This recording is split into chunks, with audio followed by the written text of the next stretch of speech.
Hi guys, for this pick a crystal, we're going to be discussing the total lunar eclipse for the full moon in Scorpio. I know I'm a few days late, but never a day early. I like it. We're keeping it in. All right. So for this pick a crystal, we're going to be discussing, the typical full moon stuff, what you guys are supposed to be leaving behind. What you need to leave behind, why you need to leave it behind. And I feel like usually 9 times out of 10, we usually don't understand why these things aren't meant to stay with us. So I feel like we'll pull some cards for that as well. Usually that's the hard part about life, is not understanding why we signed up for some of these specific things in our lives. And that's part of the experience is, every fucking time. Why does she do this?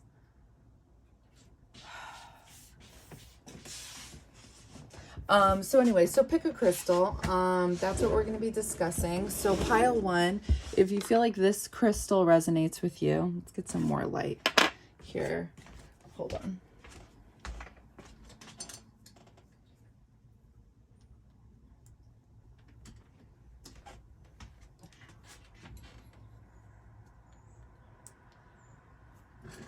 Oh, this is it. I like that all this is in there. This is me, baby. This is all me. Flaws and all. Okay. You done kicking air? You done kicking air? Okay, great. Okay, so pile 1. If you guys feel like this crystal resonates with you, feel free to fast forward by clicking the link below to pile 1.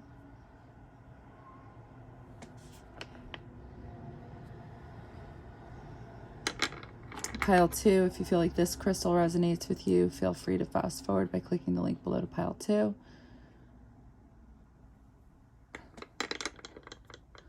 Pile 3, if you feel like this crystal resonates with you, feel free to fast forward by clicking the link below to pile 3. All right, we're going to move forward with pile 1.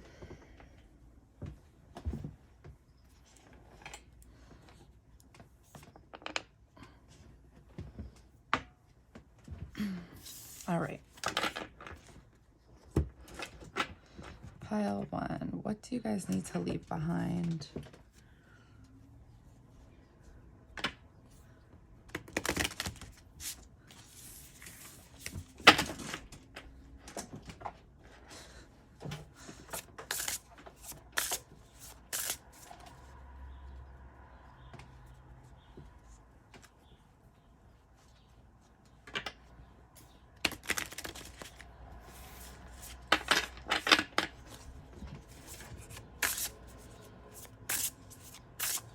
So with the total lunar eclipse and the full moon in Scorpio, you guys are going to be feeling that Scorpio energy, whether you're a Scorpio or not. And Scorpio energy during this time, it's kind of a drama type of energy because Scorpio doesn't like to let things go.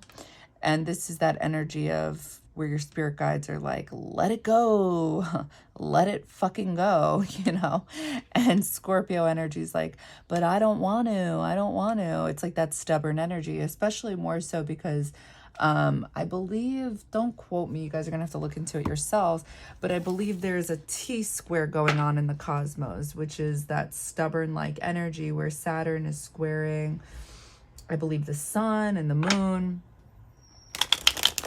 And Saturn's in Aquarius. And remember, Aquarius, the original ruler of Aquarius was Saturn. And now it's Uranus. So this is that original ruler. So it's kind of like a combo deal. It is a combo deal. I'm sorry. So it's like extra, read all about it. More restriction, more stubborn energy, more, but I don't wanna, And it's like, your spirit guides are like, well, too fucking bad.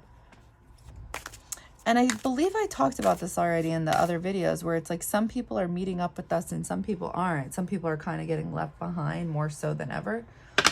I mean, I know that's how life works, right? It's like we drop people and then we meet new people, and then sometimes people meet up with us in the future, but it's like, this is kind of like, I feel like this is not that.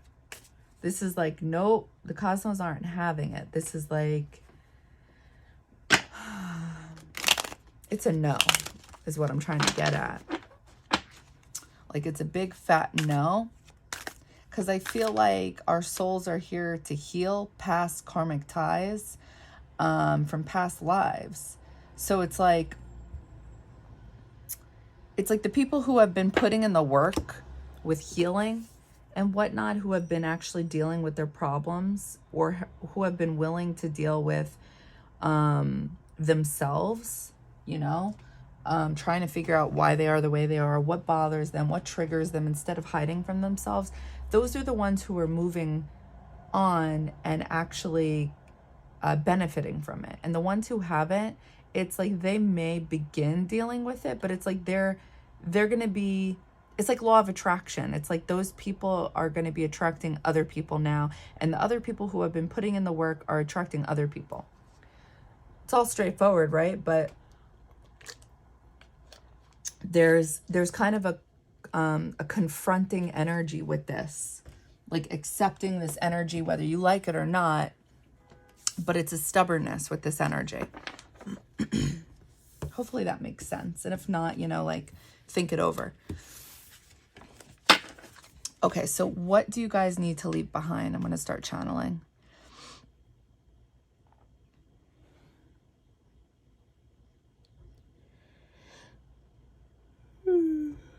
Sorry. What do you guys need to leave behind? Wait, I need to sip of my coffee.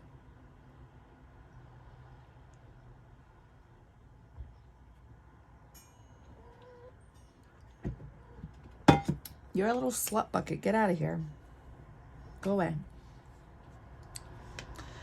What do you guys need to leave behind? I'm seeing your guys' eye open in the dark. I feel like this is your mind opening in the dark. Like a pathway.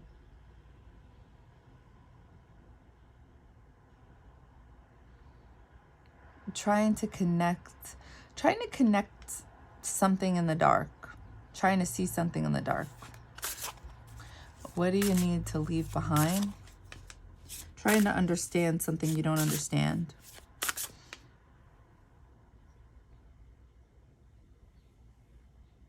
I'm going to say truth, because that's a Scorpio-like thing to do.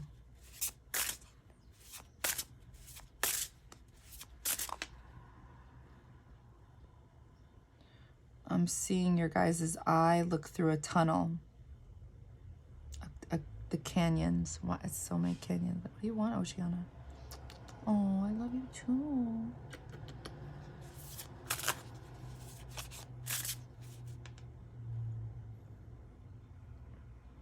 Trying to see the light in the dark. What do you guys need to leave behind? So it's like we're going through another tunnel now. It's like,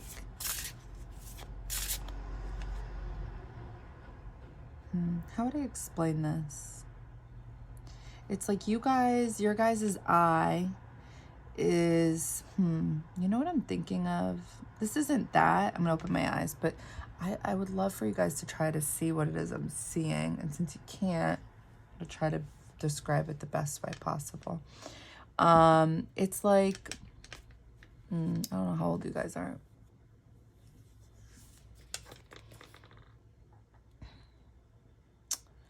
What do you call it when you're going in a tunnel?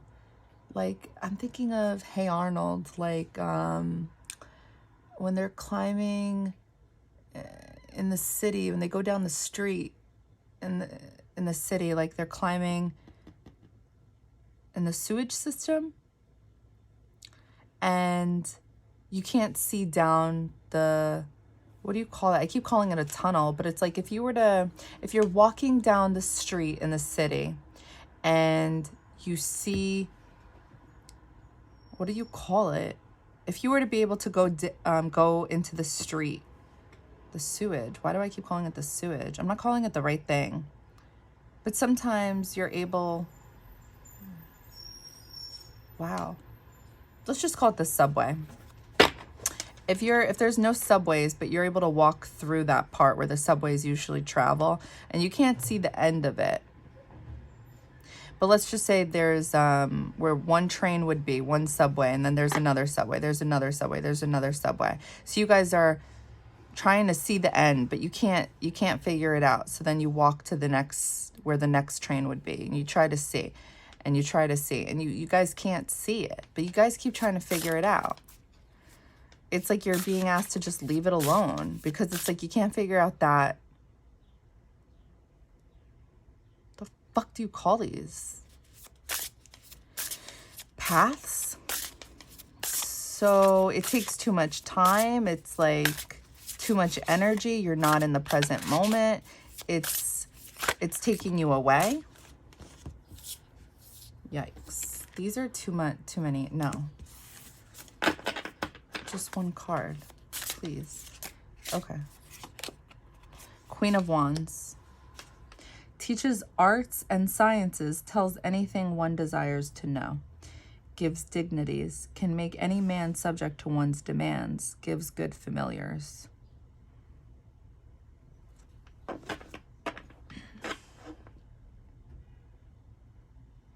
Traveling. 9th house, 9. Queen of Wands. Fire.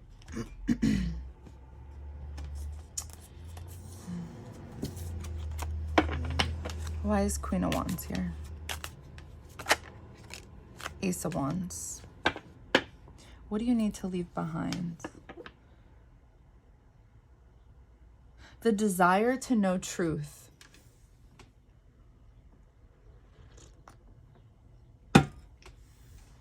It's a Scorpio energy. Why is Queen of Wands here?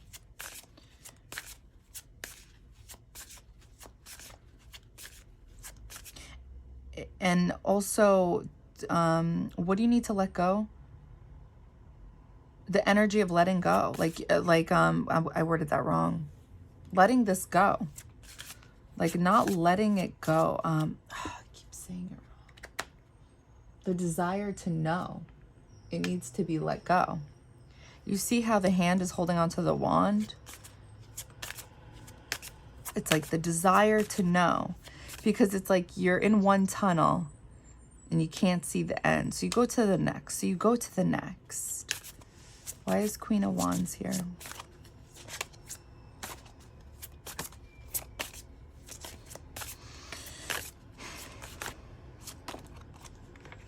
Mars. Fire energy. This is the action.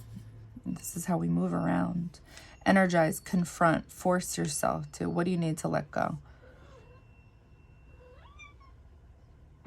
Oceana. I know. I love you too. You're so cute. Why are you so cute?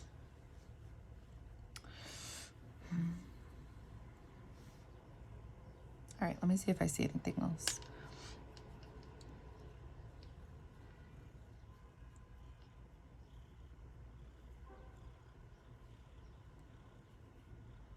I'm seeing a tower.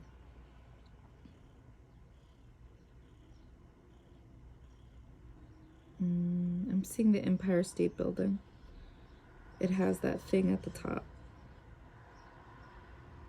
And there's something around it, like a circle around it, like energy.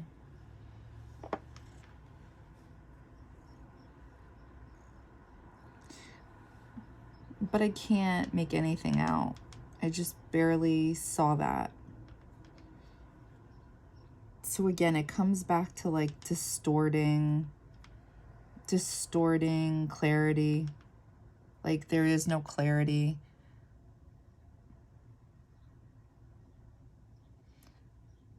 What do you need to let go?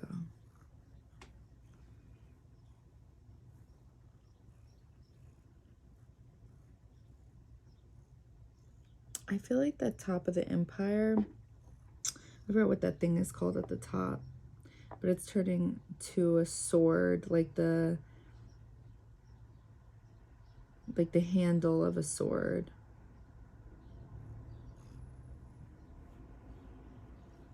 Like the sword is down.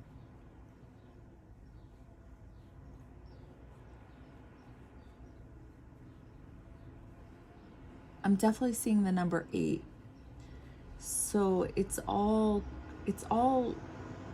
in regards to karmic lessons.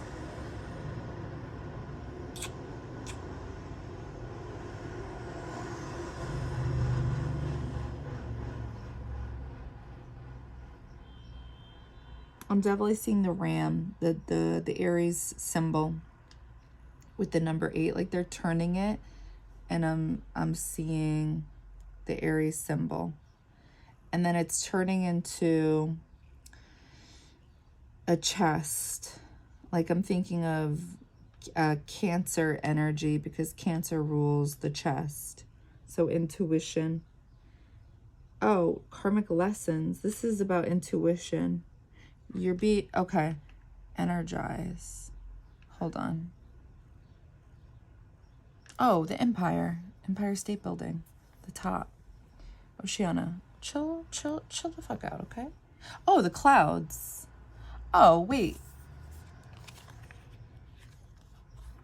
No.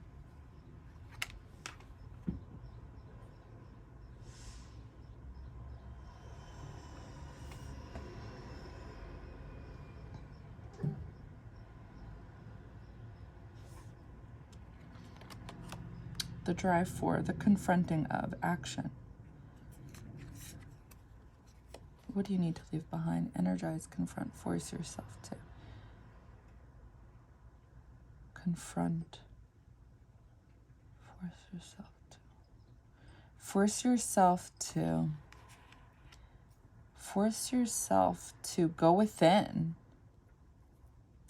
To go within, to trust your intuition. It goes back to you.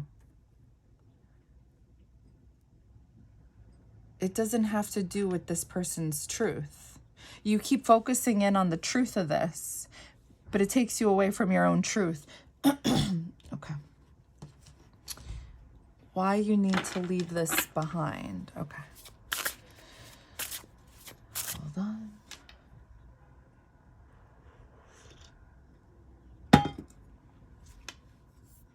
Fuck. Gross. Why you need to leave this behind. I'm going to start channeling. Okay, there's the sword. Wait, I'm seeing the sword with a shadow. Hold on, my eyes are open. The sword. This was coming through as the Empire and a sword. So mind. The sword equals mental clarity, and there's clouds. There's no mental clarity. There's fog with this, because you're focusing on somebody else's journey. You're searching for truth, but it's not your own truth. You're supposed to focus on your own truth. And it takes away from your own truth. It takes away from your own journey. This is why you're supposed to leave this behind.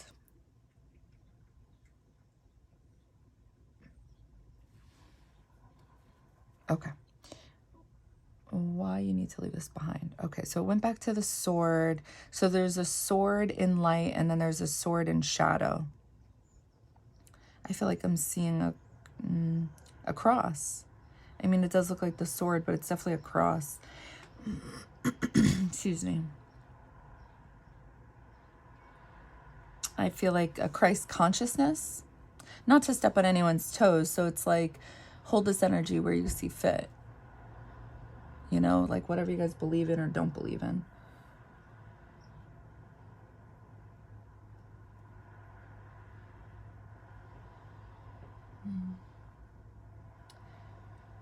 A circle with the cross. So I think of, it always looks like the natal chart, and I keep seeing this a lot with a lot of the readings this week, the general readings. It looks like the world. Wait, something's moving in it.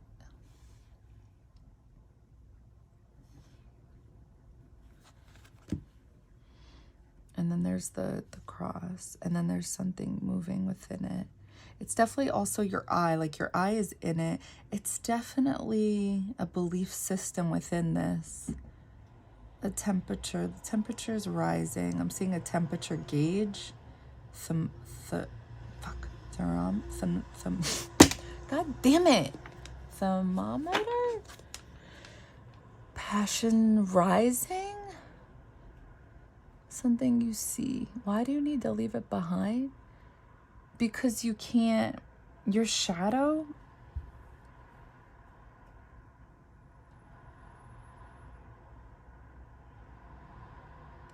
Because the mental clarity doesn't come through clear because your fire energy gets a hold of you. And then there's something in the background, almost like a clock, but it's definitely not a clock. Okay, there's the chest in the background. I'm taking that as intuition. I'm not taking it as lustful energy. I'm taking it more as Cancer energy, the moon. God damn it, Oceana, stop. Stop it. Yeah, you know what you're doing. You know what the fuck you're doing. All right, let's pull a card. Why do you need to leave this behind? One card.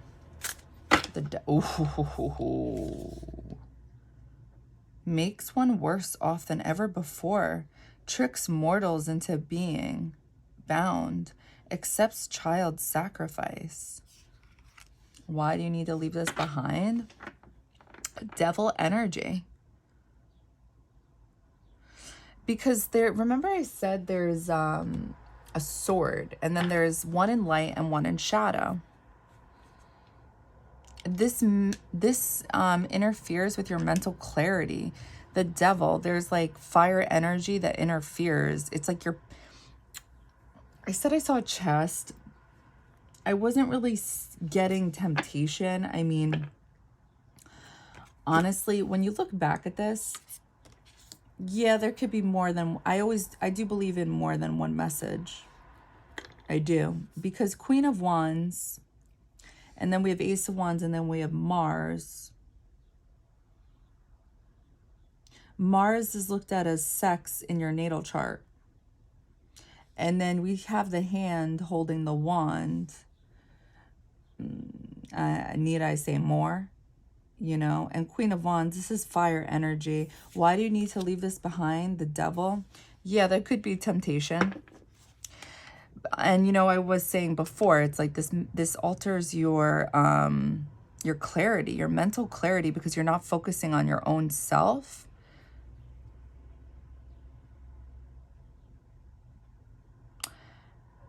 It increases your fire energy. Yeah, temptation makes one worse. The Christ consciousness, it's like it alters your morals, your moral code. Ooh, 2 cards. I don't like that. Why do you need to leave this behind? Because why do you need to leave this behind? 8 of Cups. Because you need to leave this behind. Three of Wands. Why do you need to leave this behind? 3 of Wands in reverse. 3 of Wands in reverse. So when it's straightforward, there's a journey to go on. And it came in reverse. No journey. Why do you need to leave this behind? There's no journey here. This needs to be left behind. You need to walk away from this. Why is the devil here? The devil, this is Capricorn energy. This is like obsessions. This is being chained to this. This is, you know, again, I'm seeing, I was seeing 2 swords. This would be mental clarity, but there's no mental clarity here. Not being able to walk away, but needing to walk away. Oh, God damn it, several cards. Aquarius, Pisces. why you need to leave this behind. Your vision, what's new and different, an unconventional way. So this is your genius. Spirituality to ultimately experience, trusting your psychic knowledge of, resulting from the indecision of or about.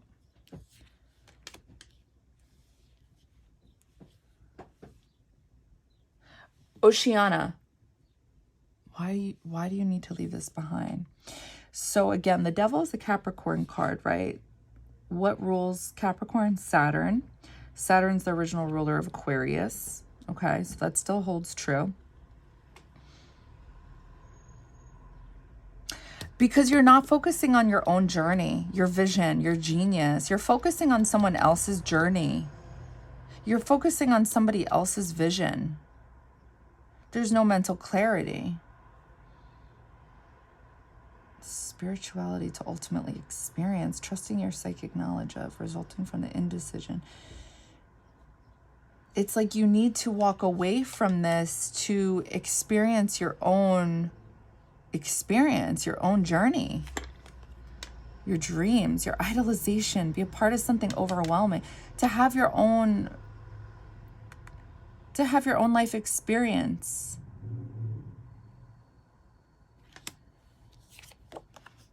Genius, to experiment with the discoveries of, resulting from eccentricity of. It's almost as if like you're watching somebody else live life, but you're meant to live your life.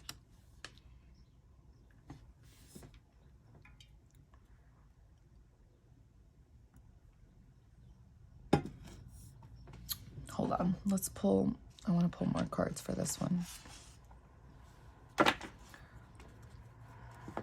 Why do you need to leave this behind? You see, this is exactly what it's saying. 3 of Wands is somebody looking out with a journey in front of them. Like there's a journey to be lived and experienced.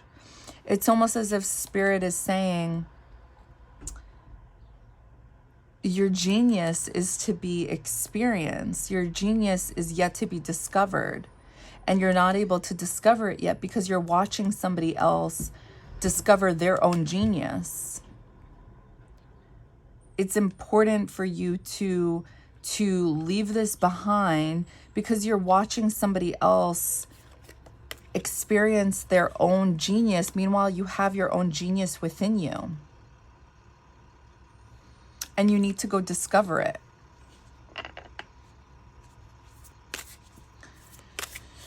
Why do you need to leave this behind?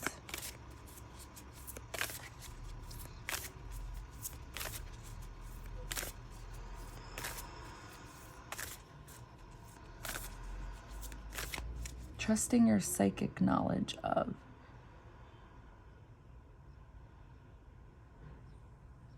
Resulting from the indecision of.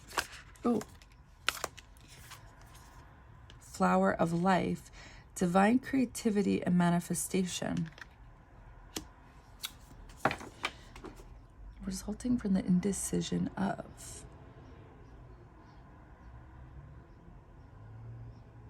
Spirituality to ultimately experience. You see the Pisces, the fish, and then these 2 birds looking at each other.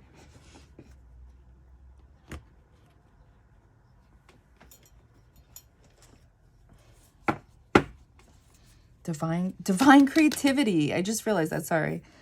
Delayed reaction. Divine creativity resulting from the indecision. Maybe there's, maybe you feel like you don't know what your genius is. You know, sometimes people feel like that's what holds them back, is not knowing what it is or feeling like they need an exact plan. But that's a bunch of bullshit. All you need is a random idea, like a random spark of genius. As long as you have like A category. All you need is a category. You don't need a subcategory. You just need a category. Alethea? Again, there's duality going on here. The roses, the birds, the fish. There you go. There's your genius. Just kidding. Okay. I'm not going to read all of this just because this is a lot to read. So, Flower of Life.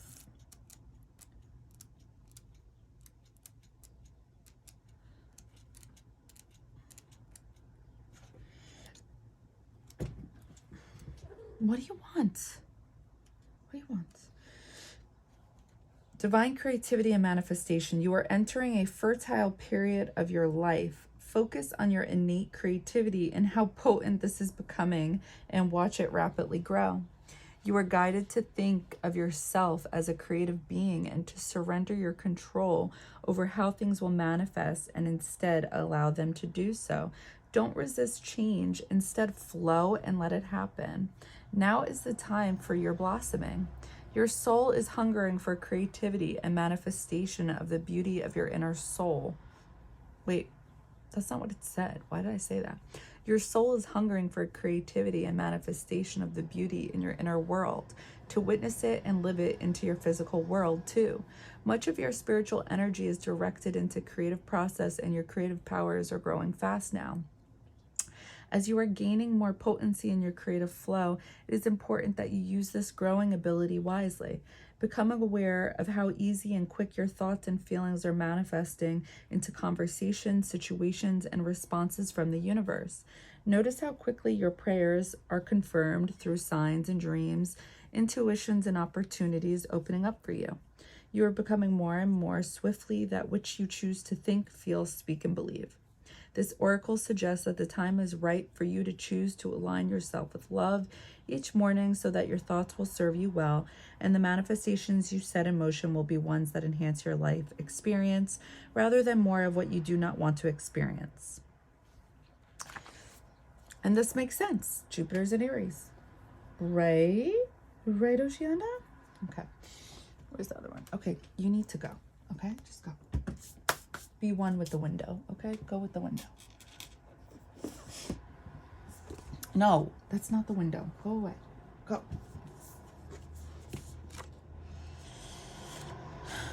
LX.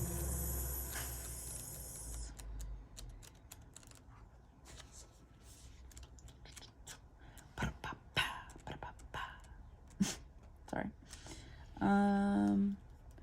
LX. No, not this shit again. Let's, come on.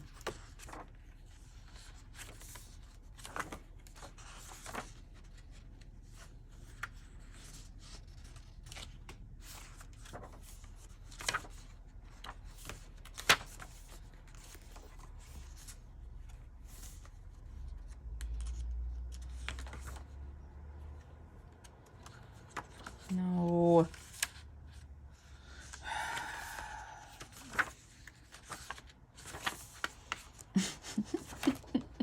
Okay. Alethea, truth. Oof. Our soul recognizes the truth. When someone speaks it, a cool wave of relief washes over the room, and all the facts and figures in the world fall by the wayside. Such is the power of Alethea. It has an undeniable resonance that goes beyond the rational. We can also recognize Alethea by its contagiousness. When we hear someone speak the truth, we see the truth within ourselves and are more likely to tell our own story. The Alethea card requires us to step toward an act of truth. This might look like a conversation, a gesture, a poetic act, or a ritual that honors the unveiling of what's been concealed. Reclaiming your own truth is a way to reclaim your vital energy, health, and sense of belonging in the world. Truth has its own wings. Set it free. When in light, clarity, revelation, disclosure. When in dark, distortions, gaslighting, excuses. See, why you need to leave this behind Queen of Wands, Ace of Wands, Mars, because it takes you away from your own truth. The Devil, Three of Wands, Eight of Cups. Look, they even tricked me. They took 2 tarot cards out. I don't like that. And then they even went as far as taking 2 of these oracle cards out. Aquarius, Pisces, Flower of Life, Aletheia. It takes you away from your own path. It's almost as if like you're diverting from truth.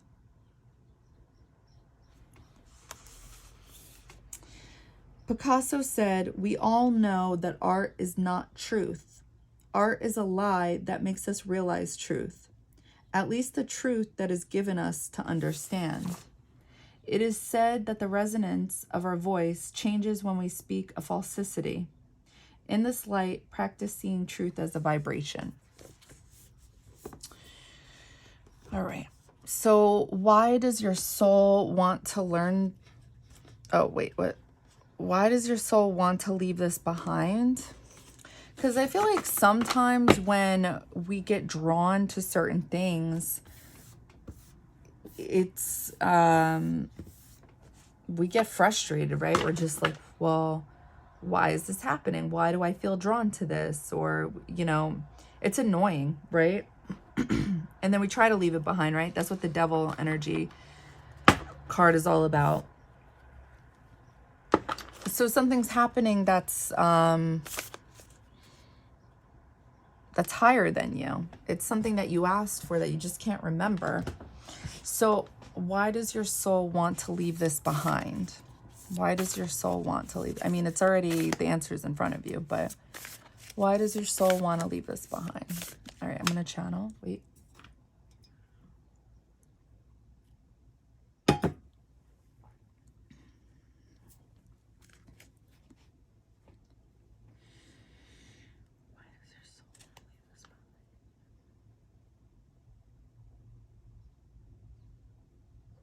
I'm seeing you guys peek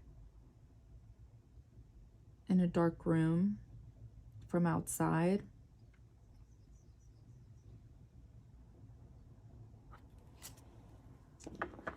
Why does your soul want to leave this behind?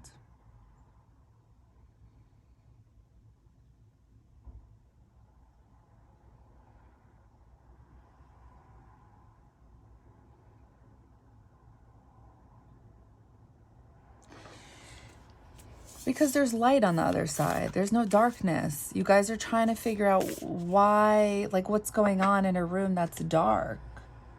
You want to understand a mystery, and it's like, it takes you away from your own light. And when you guys focus on something that's like, doesn't involve you guys, it could possibly create darkness in your life, like bring darkness in your life. I'm wording that wrong.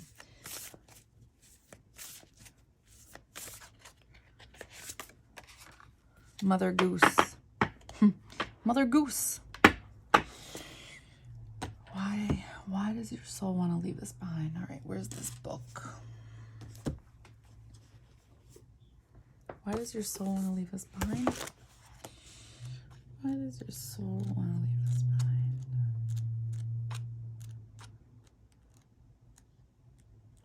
Mother Goose, Mother Goose. I don't know why I do these things. A distinct connection exists between the ancient Egyptian mystery of the golden egg and our fairy tale empress Mother Goose.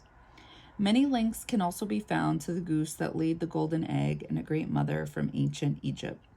Mother Goose has a pointed hat like that of an Egyptian crown. This story originated in ancient Egypt, where she was Mother Hathor, incarnate in the Nile goose. She laid the golden egg of the sun, another way of saying that she gave birth to Ra, the sun god. The solar disk was sometimes called the goose egg. The Nile goose was also referred to as the creator of the world, because she produced the whole universe in a pre-mortal world egg. Wait, I read that wrong. Hold on. The Nile goose was also referred to as the creator of the world, because she produced the whole universe in a premortal world egg. Fuck, whatever. Venus, the planetary ruler of both the traditional Empress and of Mother Goose, was represented in ancient times as a cow or the bull from Taurus, the sign Venus rules. Often the goddess Venus was addressed as the great cow who gives birth to the sun. Orpheus said that the great goddess Darkness, or Mother Night, first brought forth the world egg that was identified as the moon. This gives a more profound meaning to the children's rhyme, The Cow Jumped Over the Moon. Mother Goose is a personification of the Earth Mother, offering the abundance of life to every human soul. The ancient Egyptian symbol of the world egg was the same as for an embryo in a woman's womb. Mother Goose brings us rhyme and riddle, and the musical humorous and profound secrets that live within a child's heart. In a sense, she is a birther of our essential mental consciousness, the radiant light of the sun, and our feelings and emotions, the reflected light of the moon. Mother Goose, as the Empress, an inner child card, offers us unity with the entire world and all the kingdoms of nature. She stimulates our love for flowers, herbs, trees, birds, animals, rocks, precious stones, and the soil itself. When we are one with her, we are one with the life force of the cosmos. When this card appears in a reading, open yourself to the birth potential within you. The premortal egg is hatching. New life and new beginnings are becoming actualized. Watch your dreams for clues about the future. Feel the abundance of life within your heart. Experience the joy of sensual touch. Let the healing powers of the plant kingdom work their magic within your mind and your etheric or energy body. Realize that each chakra or center within your etheric body is like an egg waiting to crack open and reveal its spiritual splendor. Mother Goose is the provider of a wealth of manifestation. She offers you an egg wherein lies the whole of your universe. Traditional tarot archetype, the Empress. Planetary ruler, Venus. So why does your soul want to leave this behind? So you can live your own life. So you can live life. Oceana, back off. Sorry.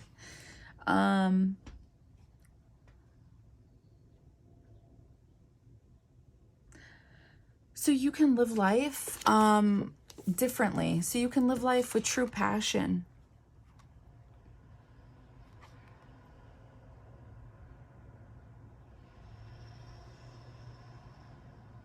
Venus is looked at as true unconditional love. Like, the spiritual way of looking at Venus is seeing the bigger picture of what love really is. You know, that stupid shit, like not holding on to things, like stupid things, like, because life is too short, seeing the bigger picture, and that, you know, we are all one, and that we're all, you know, not to sound morbid, but like, we're all gonna die, right? Like, look around you, like, we're all gonna die. You know, and like, what's the point of holding on to grudges? Like, it's dumb. It doesn't make much sense. And apply common sense here, right? Like, obviously people are entitled to feel the way they feel, think the way they think with specific situations, you know. I can only talk off of the things I've experienced in life. I can't talk about horrendous situations that I haven't experienced. So, but the reason, you know, you're meant to leave this behind is because, you know, 8 came through, right? This is karmic lessons. This was meant to teach you, where the hell is, what happened? Hold on. This was meant to teach you. This was meant to teach you. This was meant to teach you. The end. This was meant to teach you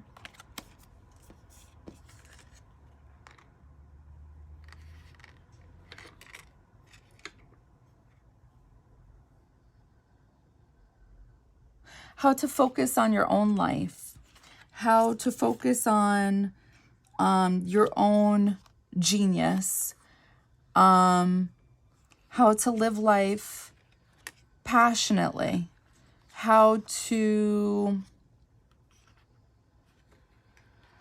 make life worthwhile. God damn it.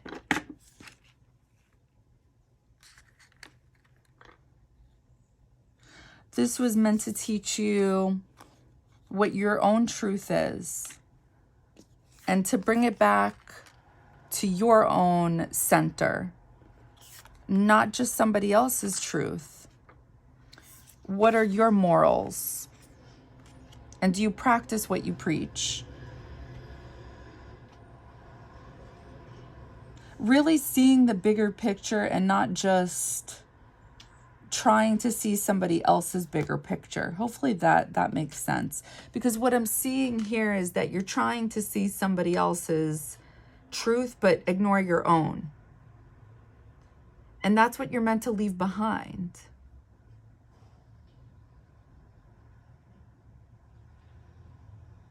Jupiter has entered Aries.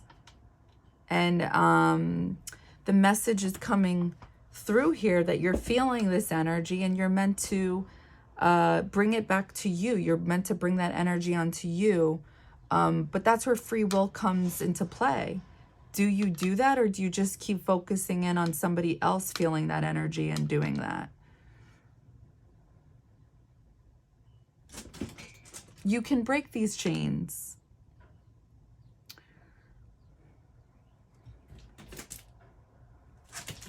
So yeah, that's what I got for you. Why does your soul want you to leave this behind? Your soul wants you to learn the energy of Venus on a spiritual level, seeing a bigger picture. And how do you know if that's true or not? Do you already feel this energy? If not, that's what you're being called to do in this life. Those are the toughest life lessons, are the ones we haven't learned yet. The ones that feel the hardest. Okay, that's what I got for you, Pile 1. I hope that helped. I hope that resonated. All right.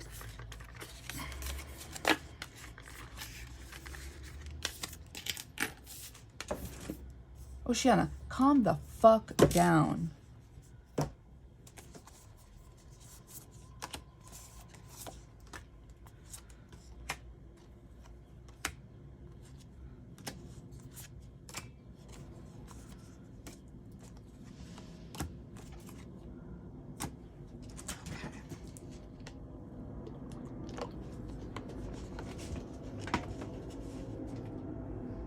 Where are we at? Okay.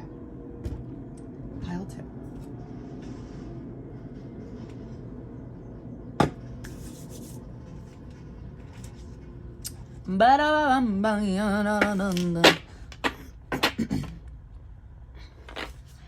Hi, Pile 2. Okay, Oceana, there's not enough square footage here for you to be doing that shit. Why is it every time I click record? I just don't understand it. You guys really are making me feel some kind of way.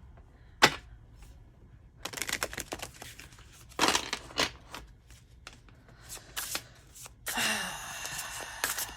just don't understand you guys. I want to understand you guys, but I guess I don't. Yeah, I'd rather not.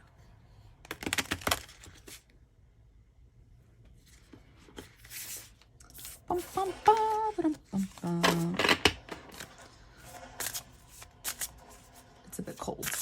I'm cold. Oh, what do you want? What do you want from me? You want a hug? You're so cute. Why are you so cute and annoying? First they're sour, then they're sweet. Listen, I need you to stop being so fucking annoying. You're really just I'm just not feeling you, Oceana. Sometimes I do, and then just sometimes I don't. All right. you keep your pupils normal? Because I don't like when your pupils are big. They're very uncute.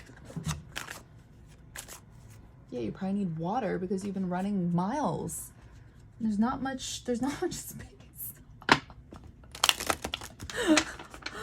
You're crazy. Okay. All right, let's do this over. Hi, pile 2. What's up? Okay, so I'm going to start channeling.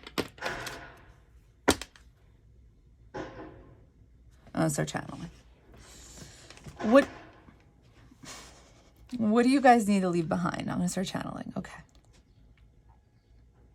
Ooh, what is this? What do you guys need to leave behind?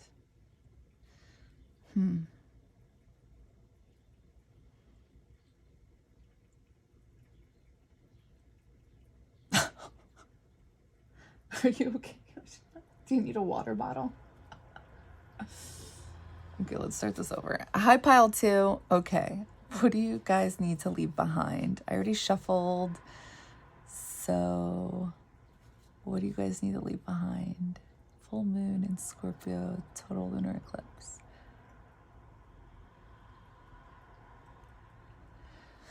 What do you guys need to leave behind?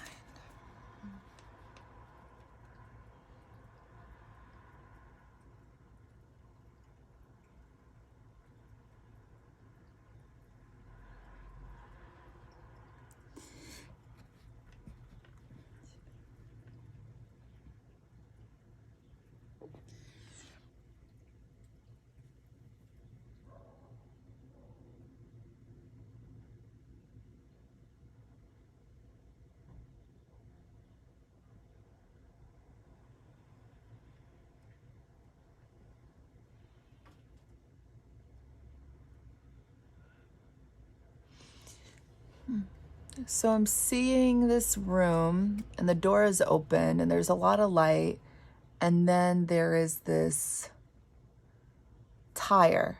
Like it's almost as if like we're waiting to get out of the room. Like we were waiting for this door to open to get out. Like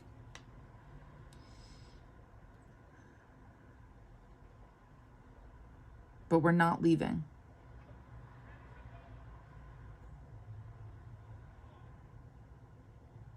And the door's closing.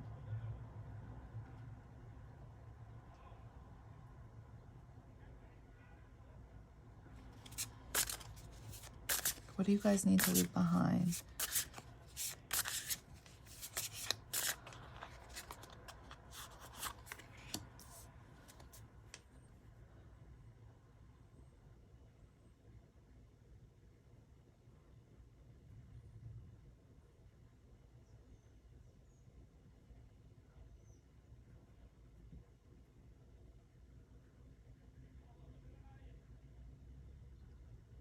What do you guys need to leave behind?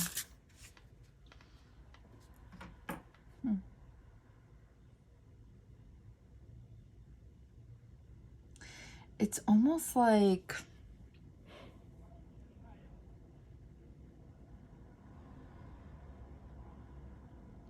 so the tire rim, it turns into an eye, and I feel like it's reflecting.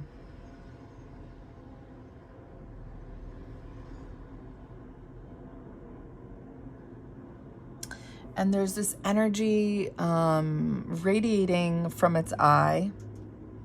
So the tire, the movement, it turns into an eye. So seeing this in the dark, reflecting. What do you need to leave behind?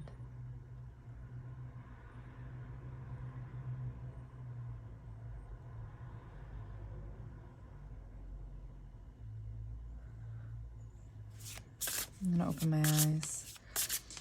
We're in a dark room. The door opens. Oh wait, hold on. We already pulled a card. What am I doing? Am I pulling one card? Let's pull a card here. Four of Swords. Oh, what did I say? Four of Swords in reverse. Teaches grammar, logic, and rhetoric. Can make one appear like a soldier.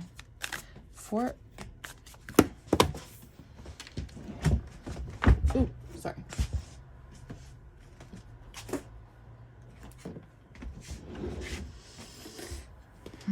Four of Swords in reverse. What do you need to leave behind?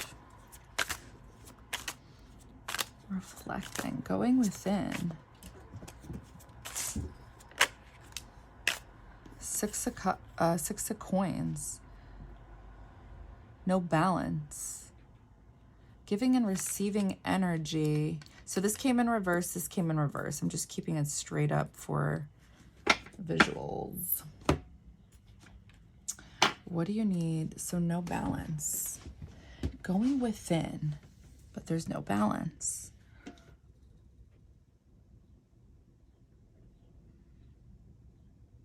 Giving and receiving. What do you need to leave behind? Why is Four of Swords in reverse here?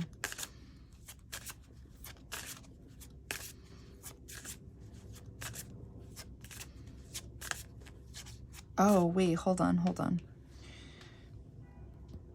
Going within. Going within, but not going back out. Uranus.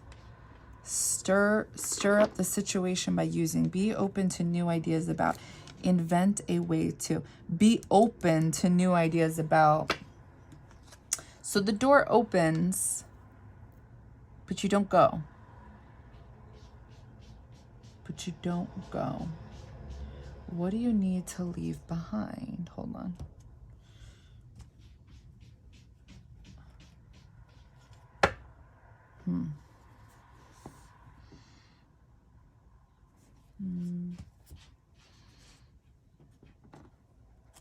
I want to channel this. So Uranus rules Aquarius. This is that genius in our natal chart. This is where we, I mean, it's one of many things, but this is where we create new ideas. This is where we rebel. Oceana, hey. What are you doing? Stop it. You know damn well you're just doing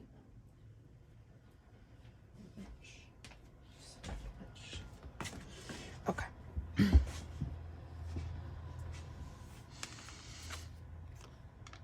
An unusual example of a different way of looking at an unexpected change.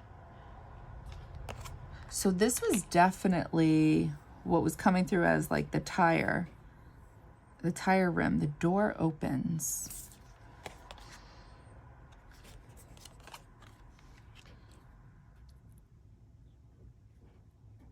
And you're reflecting. Four of Swords in reverse. Be open to new ideas. So what do you need to leave behind? You're not being, okay, so Six of Pentacles is a give and take, equal energy.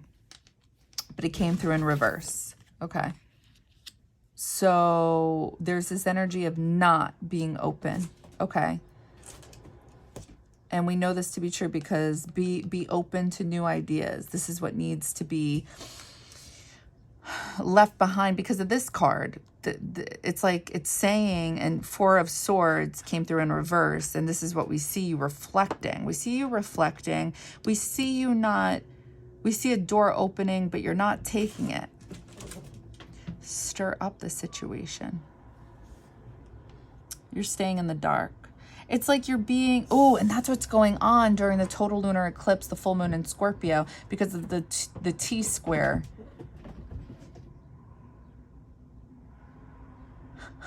Sorry, hold on.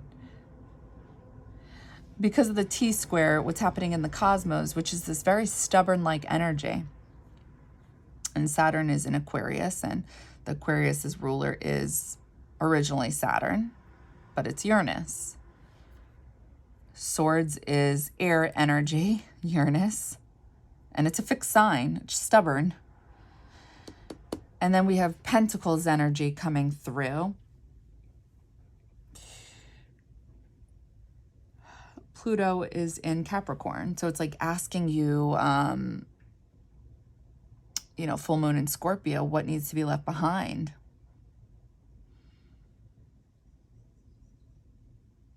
Not willing to be open to change. It's like you need to be willing to open to change. There's this stubborn energy happening. Like the way you believe something should be based on what you're reflecting on. And it's like that's not necessarily the case. Let me pull another card. Why is Six of Pentacles in reverse here?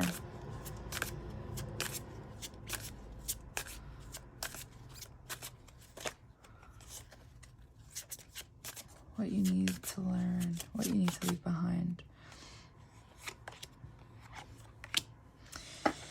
Sagittarius, your highest ideals, the rules of get it out to the world. It's like your belief system. This is ninth house energy, your philosophy. What you believe it should be. Sagittarius energy is all about, I mean, one of many things, obviously, like all these cards, but it's like,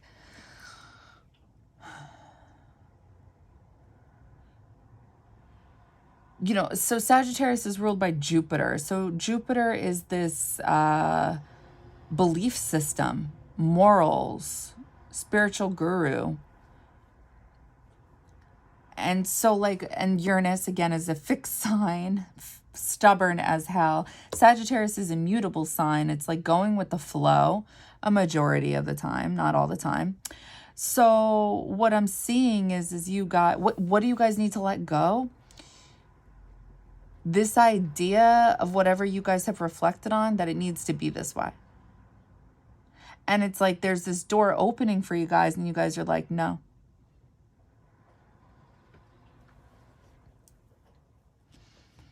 Let me see. Let me channel a little more. What do you guys need to let go? Okay, so see this card coming through. I'm seeing these two, I forgot what you call those. The half man, half horse.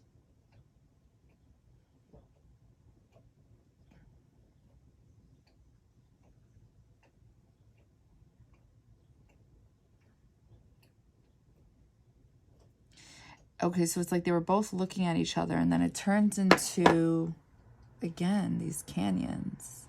And it's like we're going through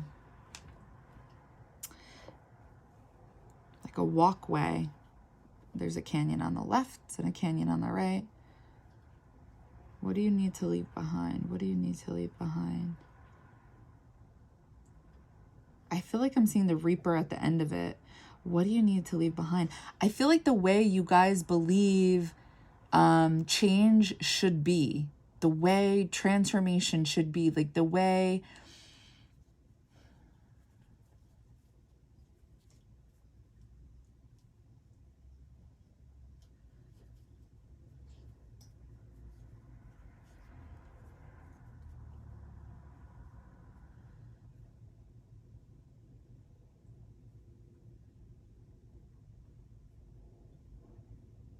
almost as if it's like the way, it's like you want your intuition to be set one way. Like it's very fixed. Like you want it to be, you don't want it, like you don't want it to be mutable. You want it to be fixed. I don't know if that's going to make sense. Like you want your ideas, you want your intuition, you want your thoughts, your opinions fixed. You don't want them mutable. But that's not how the world works. The world works. I feel like the reason we have so many issues in this world is because we all have different opinions, right? But like the secret is that there's more gray than black and white. And it's like that's what's coming through here, is that it's like you want You believe, I'm going to open my eyes. It's like you believe that you feel like you'll, how do I explain this energy? Hold on. It's like you believe you'll be safe. It's like you believe you'll be safe if your energy is fixed instead of mutable. You want the rules of your energy. You want there to be rules with your energy. I hope that makes sense. Let's pull more cards. What you need to learn to let go. Wait, what you need to leave behind. It's like you want rules with your belief system.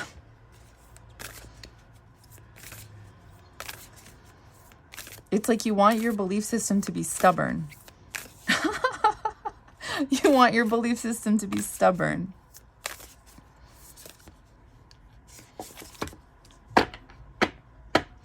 But you're being asked to leave this behind. What you need to leave behind. Oh, shit. Did I drop another card? Stay true and be in your power. Osiris and Isis, Lord and Lady of Divine Authority. Yeah, power and authority is coming through. I mean, all this makes sense because this is what's going on more so than ever with the transits. But Saturn and Pluto, big time. What you need to leave behind, like this idea of what authority is, but it's playing out with your beliefs.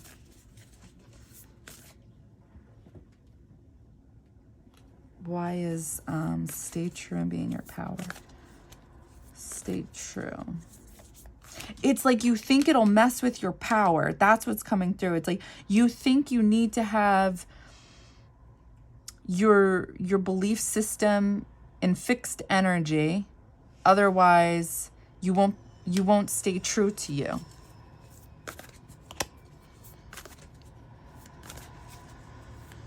But that's not true. The vessel.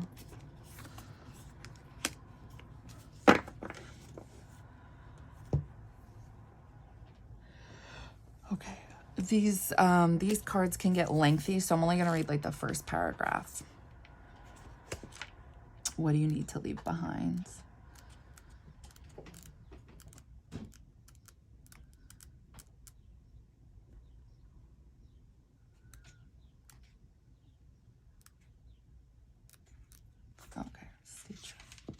Osiris and Isis, Lord and Lady of Divine Authority, you are a sovereign divine being with spiritual authority and freedom within you. You do not need permission from anyone to be who you are and live your life as you so choose. This is your divine birthright. Guard it as the precious treasure that it is, and remember that you are a divine being. The flail and crook, often held by Osiris, are symbols of divine royalty and dominion. These symbols remind us that within we hold great dominion, spiritual authority, and freedom. Freedom, yes. It's like you're afraid your freedom will be taken away from you if you don't have fixed energy. That's what it is. Sorry. These symbols remind us that within we hold great dominion, spiritual authority, and freedom to be the sovereign ruler of our own self. This does not mean that we have to control life or others or even the environment around us, but it does give us complete and utter choice to become as spiritually awake, free, and self-determined as we wish to be, as well as providing us with complete choice as to what our values and actions will be this lifetime. There is no permission required from anyone apart from yourself to be and live your truth. There are many voices that will test you on the journey from illusory shackles of fear, loss, or abandonment that may hold you back or tempt you into giving your power away to others. You shall awaken from the testing into the realization of spiritual independence within. Of course, there is more to spiritual authority than just recognizing that it lies within you. There are times when you must act on it, guard it, and protect it, which means recognizing when others seek to exert influence over you for their own reasons, or when you are being manipulated out of your own authority, becoming blind to your own power of choice, and instead believing that things just are the way that they are, and you cannot question or query. Sometimes during such challenges, to wield the crook and flail to exert one's own spiritual authority requires that you stand your ground and remain true to your knowing.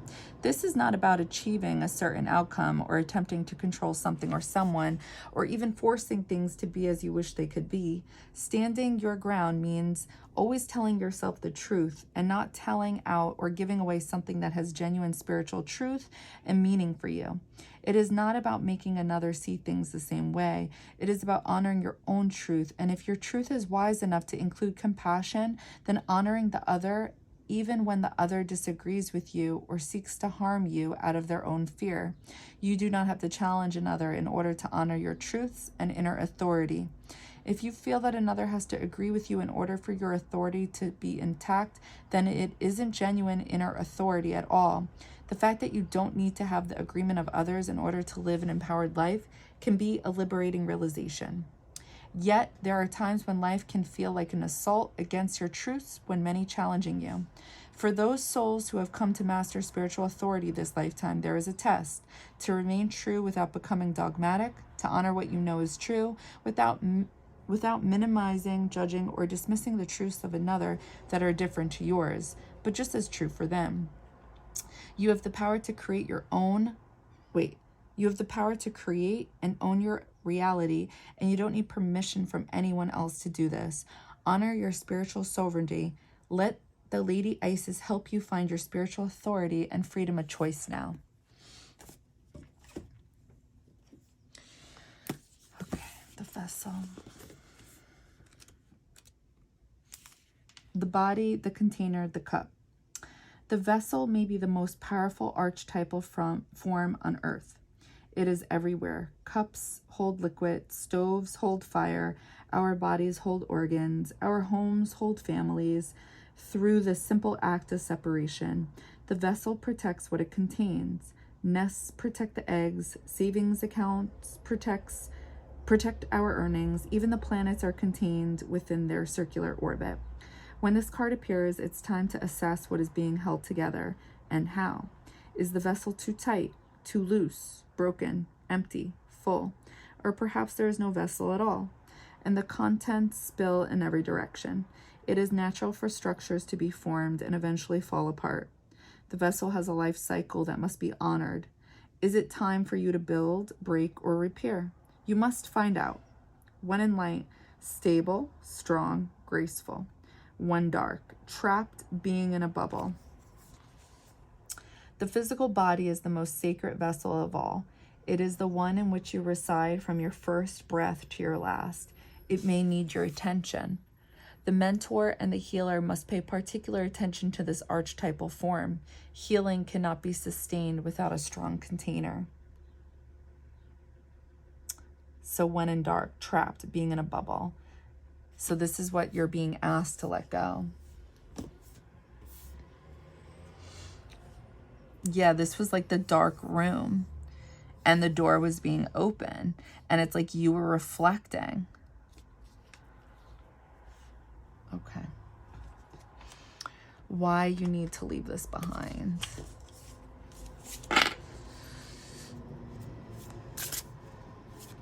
I'm gonna start channeling. Why do you need to leave this behind? I'm seeing this eye in the dark. Why do you need to leave this behind?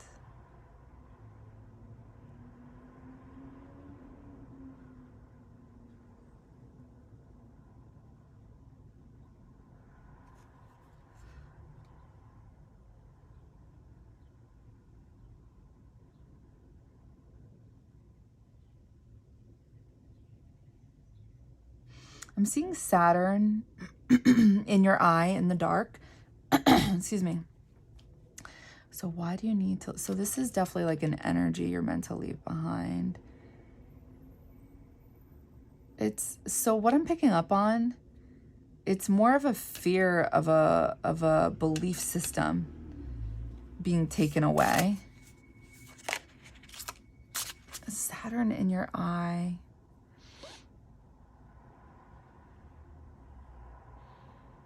Why do you need to leave this behind? I feel like I'm seeing a triangle in the cosmos. It's almost as if we're in a plane and I'm looking out the window and I see a triangle going several ways. Why do you need to leave this behind?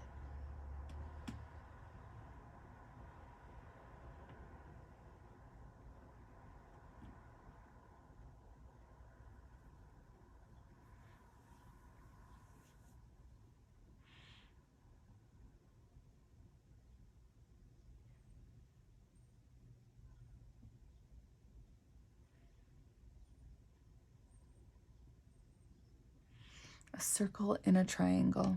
A circle in a triangle. And then a triangle in a circle. Why do you need to leave this behind?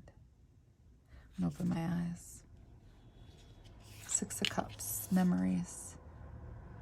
Teaches rhetoric and languages. Gives one good reputation. Makes one beloved by friends and foes. Why do you need to leave this behind?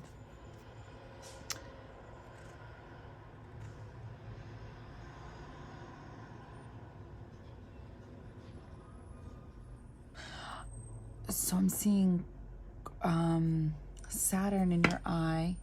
So it's one of your karmic lessons. It's one. Why is Six of Cups here? It's one of your things you signed up for. This is one of your things. You're meant to, Ace of Swords in reverse. So no clarity. It's one of your, how do I explain it? Oh, this was definitely, this was supposed to be, this was the thing I was seeing outside the airplane. The circle and a triangle, the triangle and a circle. Why are you supposed to leave this behind? Because there's no mental clarity. There's no aha moment when you have a belief system that isn't your own. So you have to... Six of Cups, past lives. It's like you're meant to...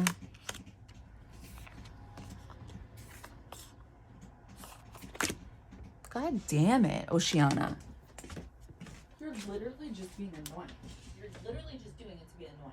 Look at me. Look at me.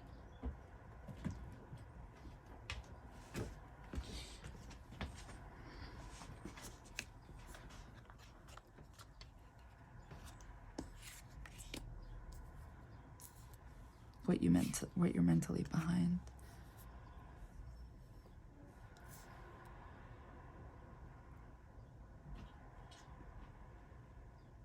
You're meant to leave behind a belief system that isn't yours.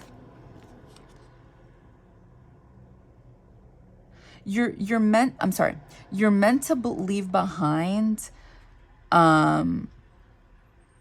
not being open to hold on. I'm trying to figure out how to phrase this.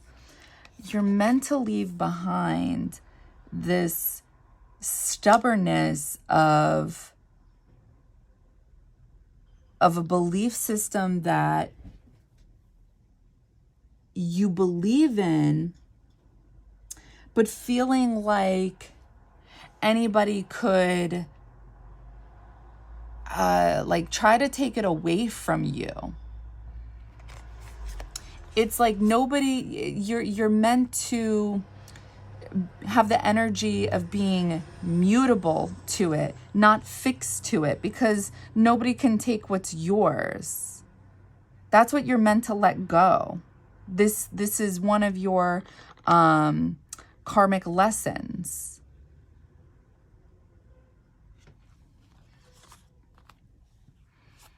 it's nobody can take what's yours.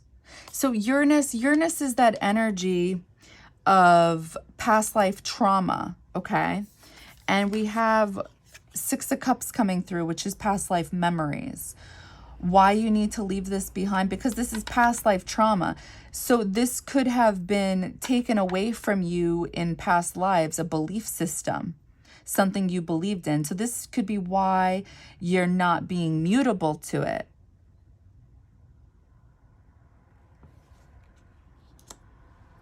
But there's no mental clarity when you do that.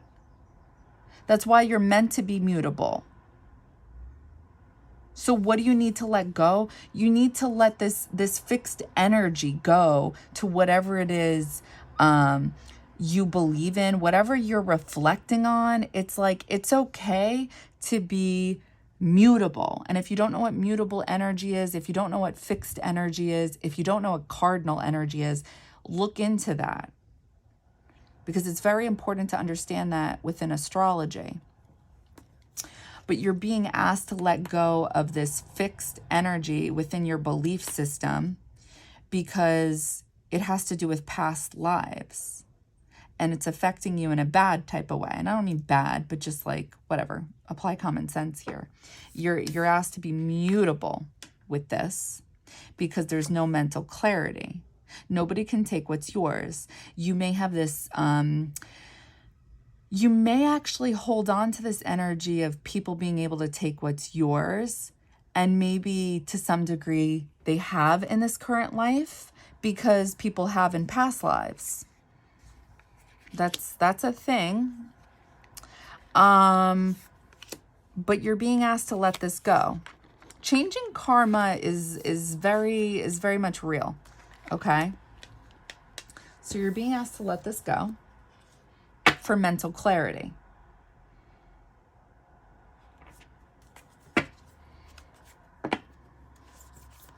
Why you need to leave this behind? You need to leave this behind because this is the past. We need new energy. Life restored, Priestess of the Phoenix. Yes, this is past life shit. And you're in a new life. This is literally total lunar eclipse energy, full moon and Scorpio energy. Scorpio energy loves to hold on to shit. Loves to hold on to shit. This is why I would never fuck with a Scorpio. No offense to any of my Scorpios listening to this, but you know exactly what I mean by that. God damn it, Oceana. You're probably a fucking Scorpio, honestly. So anyway, life restored. Yeah. So why you need to leave this behind? So life can be restored. So you can energetically let this energy go, and it can be transformed into mutable energy. Why is life restored here? Priestess of the Phoenix. Phoenix. That is new energy, baby. Oof, I can't pronounce this. What is this? Gnosis? Don't make fun of me. Whatever. Make fun of me. I don't fucking care. Let's see. Let's read up on this. Look at the bird. The phoenix. I'm just kidding. I don't know what that is. See? She's a Scorpio. She really is. What a fucking bitch. Gnosis. If you guys don't know my sense of humor by now, honestly, you shouldn't be watching me. The Gnosis. LXXV.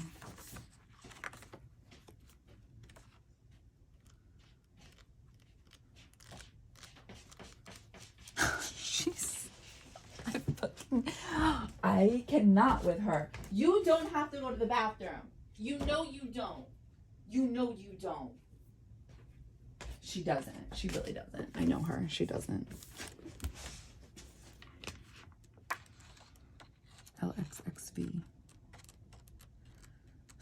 She is unfucking believable. LXXV.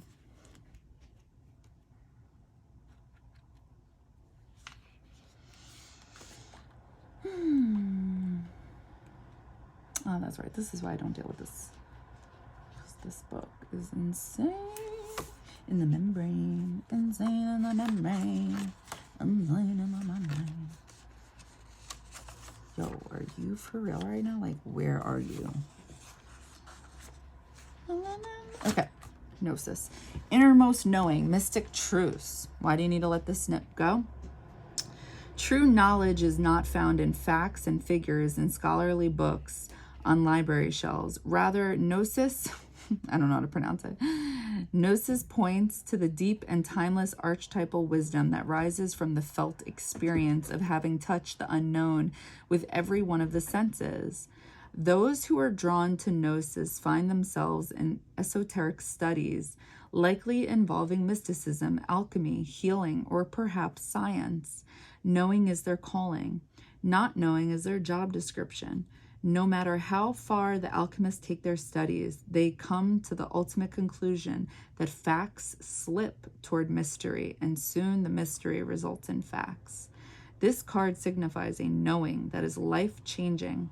Once you experience it, you are forever changed and become a guardian of gnosis. The eternal mystery is calling you. Study your passion in the deepest way available to you. When in light, contemplating the mystery, unanswerable questions. When in dark, over-intellectualizing and literalizing, asking others. Those who say they know, don't. Those who say they don't know, know. This card relates to the riddle and the shapeshifter. All concern themselves with revealing mystic truths. I fucking love it.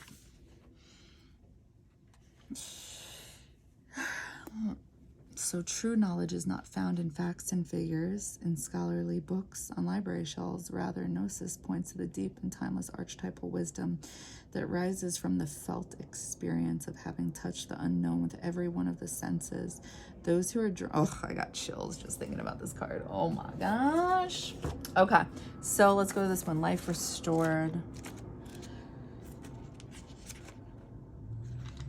Priestess of the Phoenix. Spiritual resurrection is gifted to you now. Whatever part of you or your life you thought to be dead is being revived and will flourish back into life. Just as the phoenix rises from the fire, transitioning from death into life, so too will you rise again, healed and renewed. Life restored brings messages that a trauma, what did I say? Uranus energy is past life trauma. Life restored brings messages that a trauma, ending, struggle, or apparent defeat is not the end of the story for you now. What may appear to be an ending can sometimes simply be the forces of ancient feminine power flowing into new pathways, pulling energy away from old forms so that they can transition into new forms. This can take short or long periods of time. It can be over days or years, weeks, months, decades. It doesn't matter how long something appears to have been decaying. It will spring back into life at the right time. So, okay, here's another thing that I'm thinking too. So why you need to leave this behind? Because this is kind of conflicting messages. If you guys are catching this, it's almost saying like, there's no mental clarity here. Karmic lessons, past life. So we have a total lunar eclipse, right? And if you guys have done research on this, whatever's happening now during this time, it's coming back again to make you reflect some more. I believe around October, something like that. Don't quote me. So that's what I'm picking up on. And your guys' energy is coming through as pretty much saying, no, this is over. Like that's the energy where it's like, I've reflected, the door is closed, goodbye. Like that's the energy. And it's like spirit is saying, you're not meant to have that type of energy in this life. Your energy is meant to be mutable. It's meant to be open. The door is meant to be open. Because you're not welcoming your true energy, your true spiritual energy's essence, which is seeing the bigger picture and being true to yourself. Instead, you're doing this out of fear. You're closing the door out of fear due to past life trauma. That's why it's kind of fake news, you know? And nobody fucking come at me. Don't fucking come at me for saying that line. Stay true and be in your power. Stay true and be in your power. Don't do things out of fear. That's what's happening. Be true to yourself, your soul, the vessel, the higher self. Stay true and be in your power. Why does the Uranus energy need to be left behind? Because you're doing it out of fear. You're closing a door, not out of your highest self, out of the goodness of your heart, but because you're scared. You're scared that your freedom is going to be taken away from you because it was probably taken away from you at a past life, from past life energy. And there's no mental clarity here. That's why it needs to go. You're seeing something without realizing it due to past lives. This is why I wish we all like really believed in past life reincarnation and all that stuff, because that stuff is always playing a part in everyday life and we just don't realize it. Life restored. This can take short or long periods of time. It could be over days or years, weeks, months, decades. It doesn't matter how long something appears to have been decaying. It will spring back into life at the right time. Just as the river Nile subtly adjusts in course over time, so too will the river of light that flows through you, filling you with life force and divine energy. Move with the innate wisdom. You can trust what is happening for you now. Something important to you is coming back to life. It might even feel like you are coming back to life after a period of increasing emotional numbness, physical or psychological struggle, or spiritual disillusionment. It might also be a lifestyle, practice, business, or relationship, new or old, that is coming to life now. You are guided by divine priestess of the phoenix, Sister Isis, to turn your face to the sun. Just as the sacred scarab, beetle follows the movement of the sun, you are encouraged to focus on the light and life that is seeking you now. Do not resign yourself to the way things have been. Let go of the past. Be brave and bold and allow the Phoenix Priestess to inspire you to realize that the return to life, the restoration, the resurrection is upon you now. Have hope and optimism. Just because something has fallen away in the past does not mean it will not have value and be able to grow in the present moment. Take what is going to be offered in your life, the rebirth that is happening, into your wide open arms now, and be assured that you have transitioned through the energies of death and into new life now. Peace to you, dear innate of the life. The past is over. Enjoy your rebirth. Okay. So why your soul wants you to leave this energy behind. So I feel like I asked this question because sometimes when we feel called to a certain energy, right? Like what's coming through for you guys is to close a door, right? But yet your higher self is saying, no, like you don't need to be like that, you know? We don't understand that energy. It's kind of conflicting. That's why I wanted to have that question in the reading.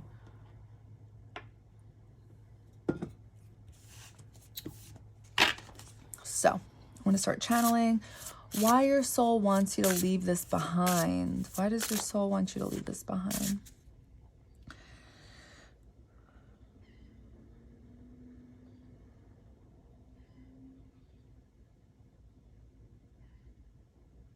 I'm seeing teeth.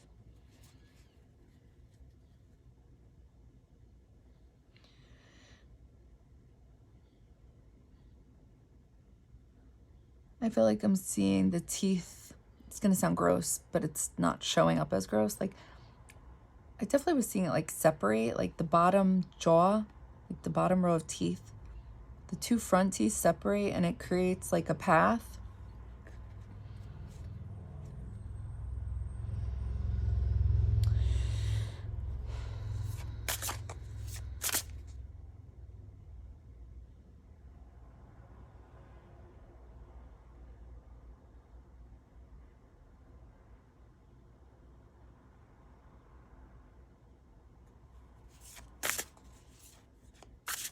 Why does your soul want you to leave this behind?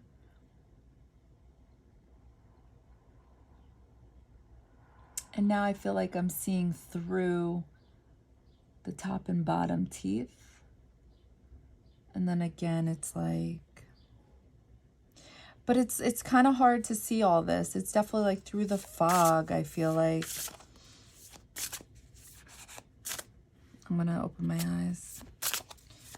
Why does your soul want you to Leave this behind. Three of Swords. Steals treasures from kings. Destroys cities and the dignities of men. Tells the things past, present, and future. Causes love between friends and foes. To heal. Three of Swords. To heal. Why is Three of Swords here? The Hermit. Let's pull this card. I don't want to do the lengthy cards. Why is Three of Swords here? I mean, no, sorry. Why your soul wants you to leave this behind.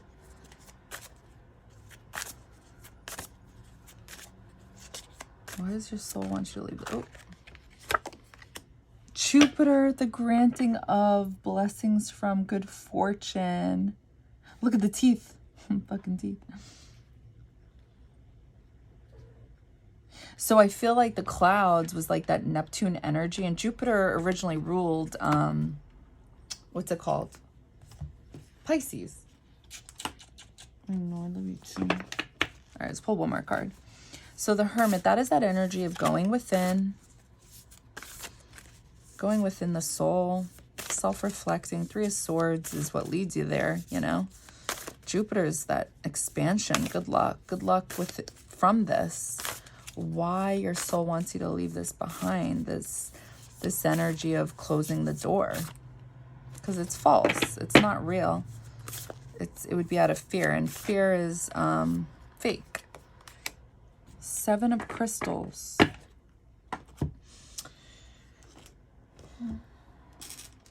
Seven of Crystals. That looks like the Hermit.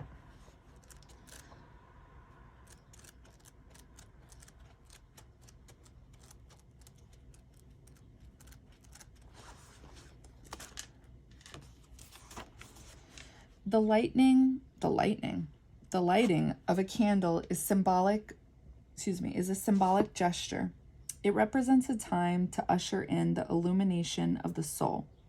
The winter solace is a sacred turning point of the year and often occurs close to the Hebrew festival of lights, known as Hanukkah.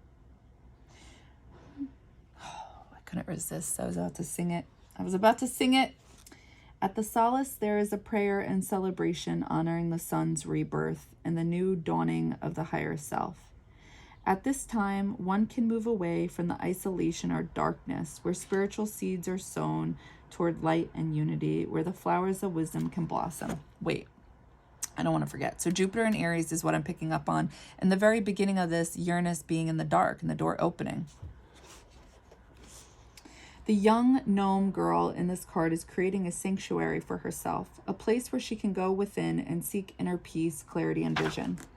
She is experiencing a period of contemplation in which she can reach into the depths of her personal knowledge in order to weave truth and wisdom into light.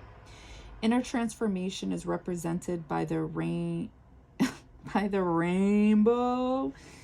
Inner transformation is represented by the rainbow carpet on which she nails. The 7 candles are like a menorah. They symbolize lamps or guides that help illuminate the process. A time of waiting or rest is offered to you. Let these candle lights reflect the brilliance of your inner journey. Find your own attunement and trust that all is well. Patience is a cardinal virtue. This may be a time to pause or a phase when you are rebuilding strength for your next adventure or awareness in life. Be still and let the inner truth be revealed. Ooh, I like that. All right, pile 2. So that's what I got for you. I see that during the total lunar eclipse and full moon in Scorpio, which is the energy of this time frame is being stubborn, drama. It's like the energy is, go get a hobby, and it's the hobby for you guys should be like figuring out why is there this fear of keeping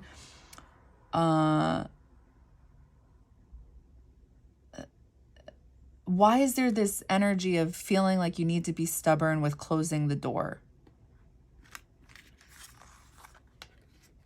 What are you afraid of? I feel like is the question you guys need to be asking yourselves. because there's no mental clarity here. And that's exactly what fear does. And fear is fake. Fear is, God, what does it stand for? Fake appearing real. Wait, fear, F-E-A-R, appearing real, fake experiences, appearing real, something like that. My friend's dad told me that, and it's true. But it's like you need to transform that energy into something better, because you're not meant to, in this life, carry that same energy. It's too heavy. So yeah, that's what I got for you guys. I hope that that resonated, and I hope that helped. All right, bye guys. Okay. Pile 3.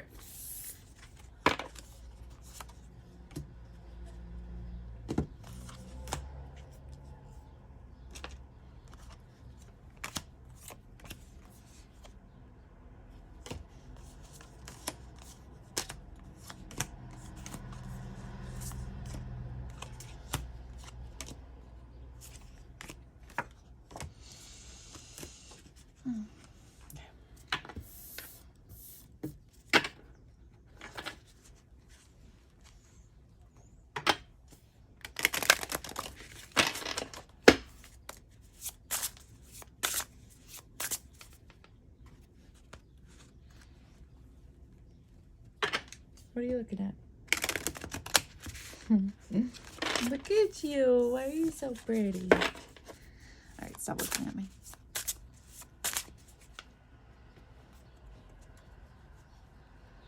You're so cute.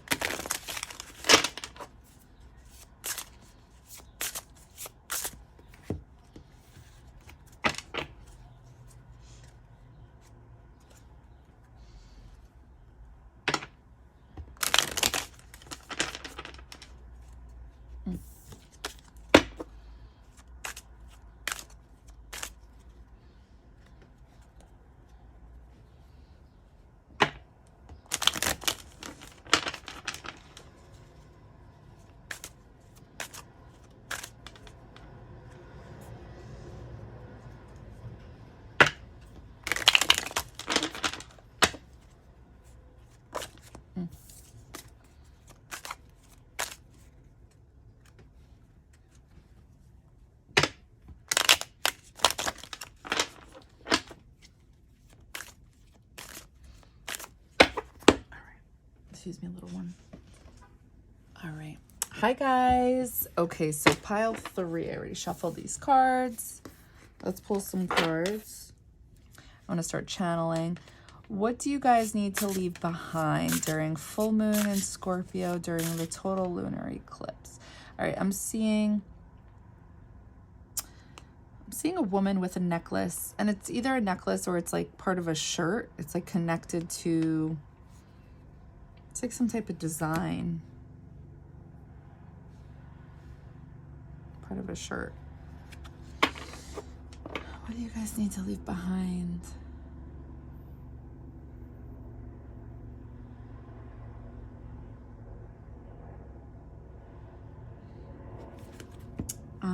And what's in the middle of it is a dot, like a dot.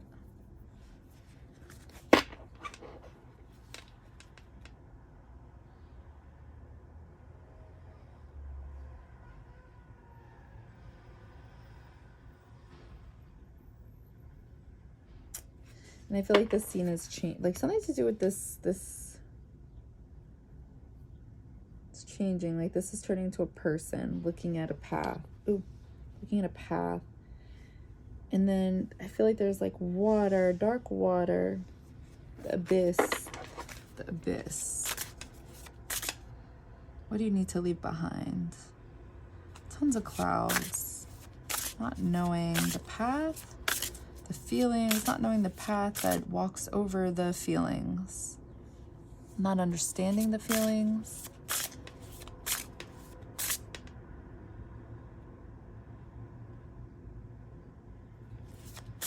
I'm seeing like a flower, and again, there's the pollen in the middle. I think back to that circle.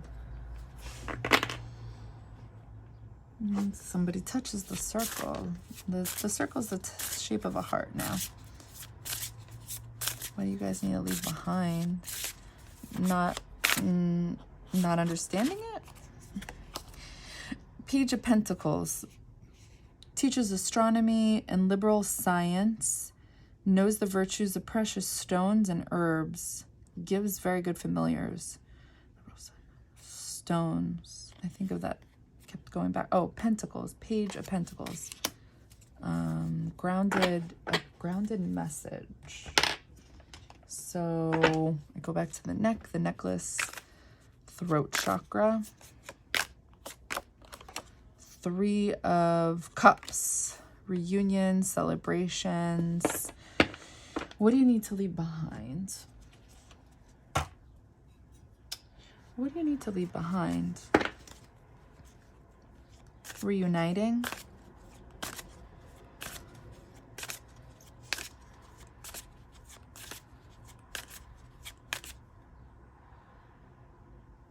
Three of Cups, the water.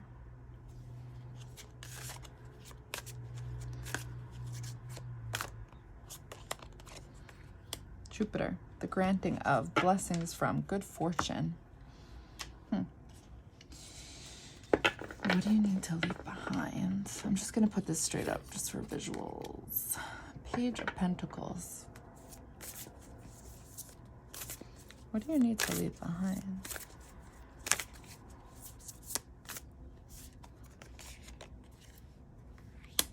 Stay true and be in your power, Osiris and Isis, Lord and Lady of Divine Authority.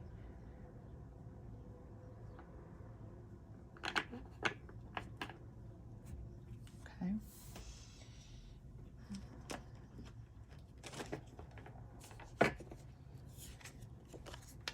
Learn or teach, be positive about, grow and expand.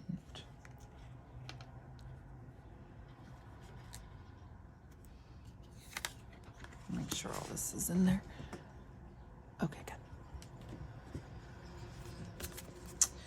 What do you need to leave behind? So, something that may seem like a celebration. Page of Pentacles. The healer.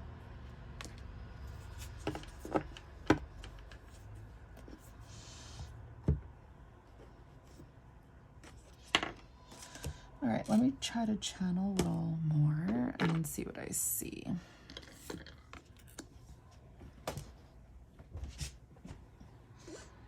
What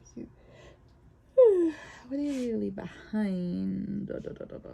I'm seeing something that looks like a runway from like a top view, like I'm looking down. And now it's turning into a table. What do you need to leave behind?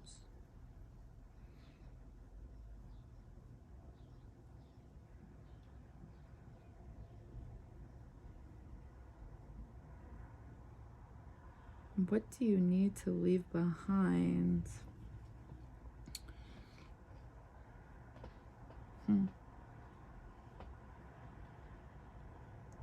The thought of something that would feel good.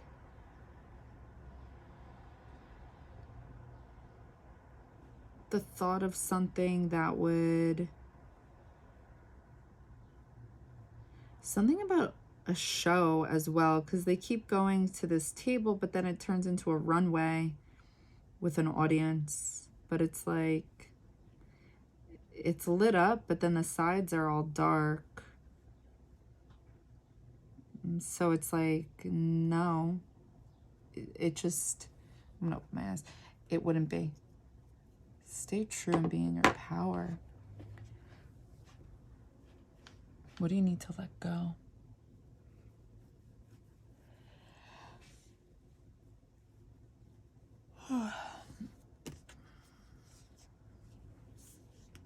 Oh, this was definitely like also supposed to be the runway, and this was like the dark.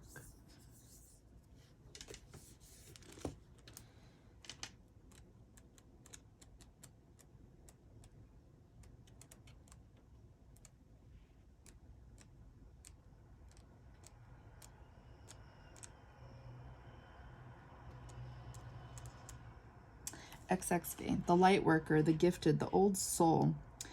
Though some claim the work of the healer as their gift and name it as their dharma, the force of this archetype is within everyone. It is our natural inclination to remember, to return to, and to reclaim that central and eternal life force from which we so easily drift away. In Sanskrit, the word avidya means forgetting, and it is said that this is the source of all suffering and disease. The healer's mission then becomes to move through the comfort of forgetting, through the veils of ignorance and denial, to reveal the radiance that already exists. The healer approaches this in multiple ways, from multiple angles, knowing the cycle of healing is not linear. It is a multi-layered and circuitous process, always leading back to its own origin, much like the Ouroboros. Ouroboros? I don't know. Ouroboros? I don't know. One in light, self-contained, grateful, awake. One in dark, tired, needy, forgetting its own practice. The image of the serpent is eternally tied to healing and medicine. Both Western, the Caduceus, and Eastern, Kundalini, study the serpent and its power. The wounded healer is not someone who has wounded. The wounded healer is not someone who was wounded and is now healed. It is someone who continues to courageously break open the self and ego as a means for deep integration. Though some claim the work of the healer as their gift and name it as their dharma, the force of this archetype is within everyone. It is our natural inclination to remember, to return to, and to reclaim that central and eternal life force from which we so easily drift away. In Sanskrit, the word avidya means forgetting, and it is said that this is the source of all suffering and disease. The healer's mission then becomes to move through the comfort of forgetting, through the veils of ignorance and denial, to reveal the radiance that already exists. The healer approaches this in multiple ways, from multiple angles, knowing the cycle of healing is not linear. It is a multi-layered and circuitous process, always leading back to its own origin,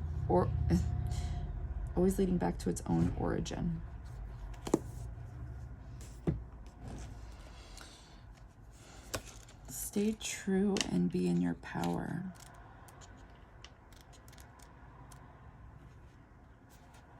Osiris and Isis, Lord and Lady of Divine Authority. You are a sovereign divine being with spiritual authority and freedom within you. You do not need permission from anyone to be who you are and live your life as you so choose.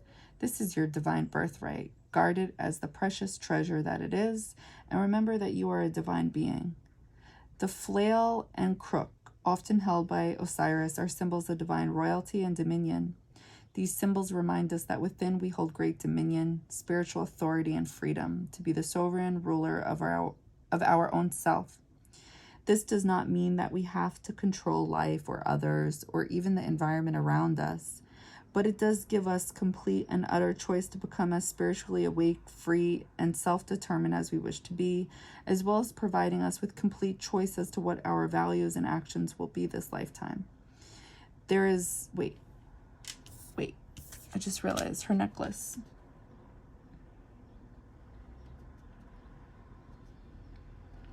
That was it. These symbols remind us that within we hold great dominion, spiritual authority, and freedom to be the sovereign ruler of our own self. This does not mean that we have to control life or others or even the environment around us, but it does give us complete and utter choice to become as spiritually awake, free, and self-determined as we wish to be, as well as providing us with complete choice as to what our values and actions will be this lifetime. There is no permission required from anyone apart from yourself to be and live your truth. There are many voices that will test you on the journey, from illusory shackles of fear, loss, or abandonment that may hold you back or tempt you into giving your power away to others.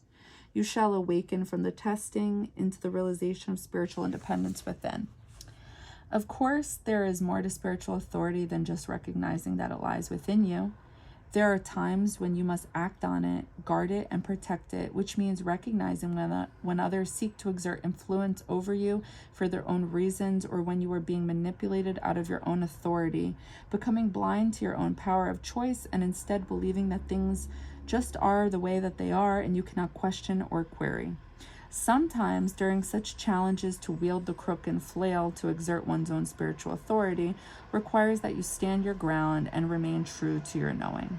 This is not about achieving a certain outcome or attempting to control something or someone, or even forcing things to be as you wish they could be. Standing your ground means always telling yourself the truth and not selling out or giving away something that has genuine spiritual truth and meaning for you. It is not about making another see things the same way. It is about honoring your own truth. And if your truth is wise enough to include compassion, then honoring the other, even when the other disagrees with you or seeks to harm you out of their own fear. You do not have to challenge another in order to honor your truths and inner authority.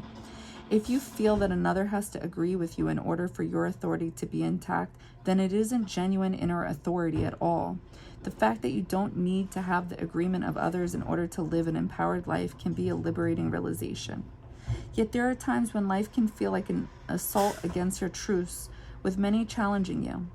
For those souls who have come to master spiritual authority this lifetime, there is a test to remain true without becoming dogmatic, to honor what you know is true without minimizing, judging, or dismissing the truths of another that are different to yours, but just as true for them. You have the power to create and own your reality, and you don't need permission from anyone else to do this. Honor your spiritual sovereignty. Let the Lady Isis help you find your spiritual authority and freedom of choice now. Ooh, I think you broke something. Just kidding, sorry. So what do you need to leave behind, pile 3? So Page of Pentacles came in reverse.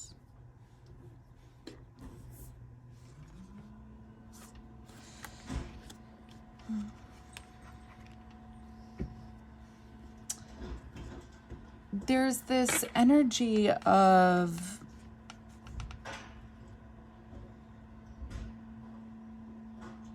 needing to almost like connect. I was picking up on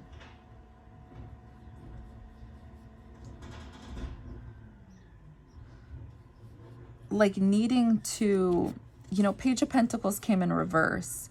So it's like there isn't this grounding message. There isn't this earth-like message. So it's like, and this is close to the throat, right? And it's like there's this path I'm seeing before it turns into this runway for all to see. And it's like there's this woman just standing there, not sure which way to go, this path or this path that's over water. And it's like this water's dark. And it involves feelings and emotions, but unsure about the emotions and feelings. So it's like, if it's that confusing, it's like, it's not worth diving into. And if it is, then it's not worth bringing other people along with you, because you're just going to confuse other people as well. So 3 of Cups is a uniting energy. It's a celebration energy. Jupiter's all about expanding your luck. It's enjoying. It's feel good time.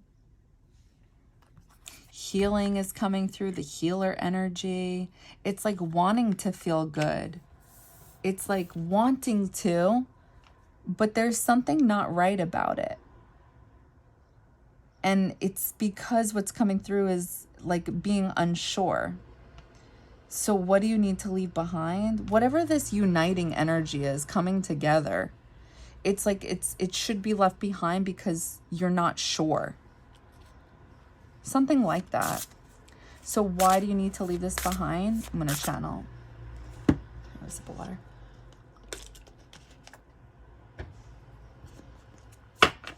Why do you need to leave this behind? So I'm seeing this path.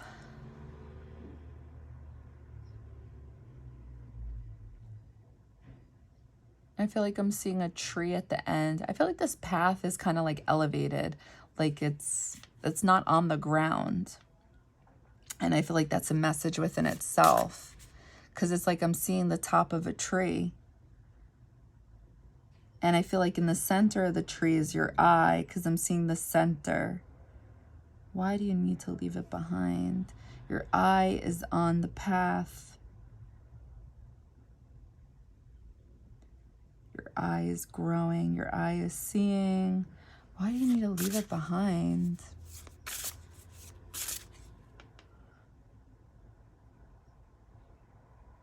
Now your eye is in your mind.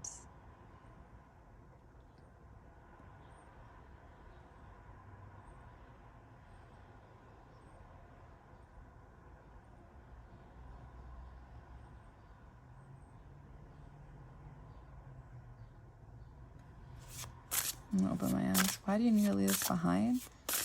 There's something not grounded. Oh. The devil makes one worse off than ever before, tricks mortals into being bound, accepts child sacrifice. Page of Cups in reverse, teaches astronomy and the values of herbs and precious stones. So Page of Cups is that like romantic person, like a romantic offer. So it's like no romantic offer. Instead, it's just like an obsession. Like the devil is an obsession energy. So the devil is Capricorn energy, which is ruled by Saturn. So there's restriction here. So it's like your eye is watching something growing because there's earth energy. So restricting yourself, but watching something. Oh, yeah, 8 of Cups in reverse. Why do you need to leave this behind? Going back. You're going back. Why do you need to leave? Why is Page of Cups here? Why do you need to leave this behind? Why is Page of Cups here? One card, please. Oof. Page of Swords in reverse. 10 of Swords in reverse. So no healing.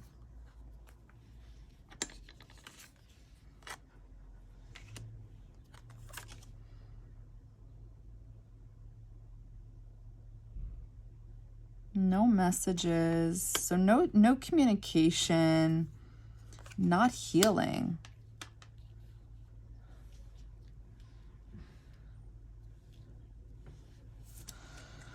Why do you need to leave this behind?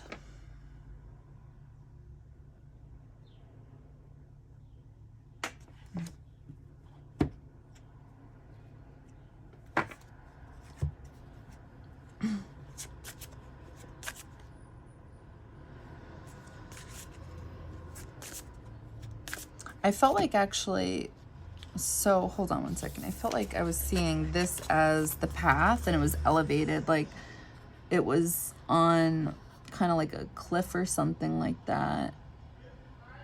And it's like you were watching it in a tree. Cups, cups.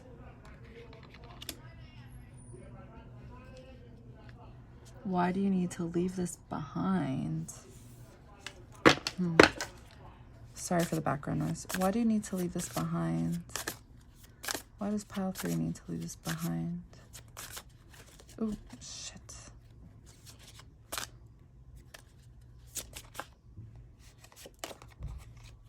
Venus, cherish, enjoy, charm, art, and beauty are the way too. The attraction of, pleasure from, good times.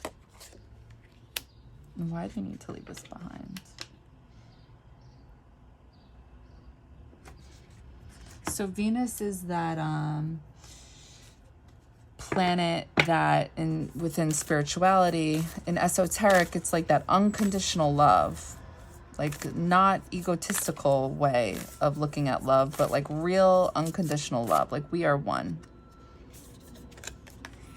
Queen of Heaven. Yeah. Blessing from the divine empress of the skies. So Venus, that's the Empress, and this is the Empress. Why do you need to leave this behind?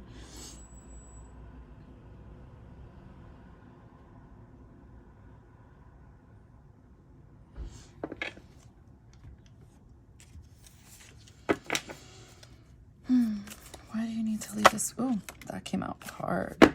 Oh, sorry. The Maiden.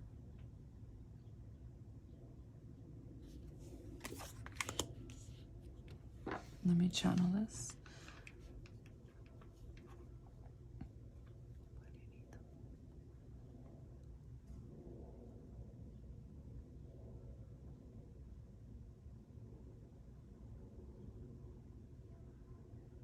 I'm getting life force energy, like the sun, the symbol of it, like it's a circle and then a dot in the middle.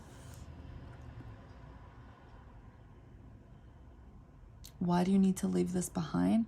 So you can passionately act on the things you love in your life. I feel like I'm seeing, it's like we're in your minds. Why do you need to leave this behind? There's like two paths. Two pathways. Why do you need to leave this behind?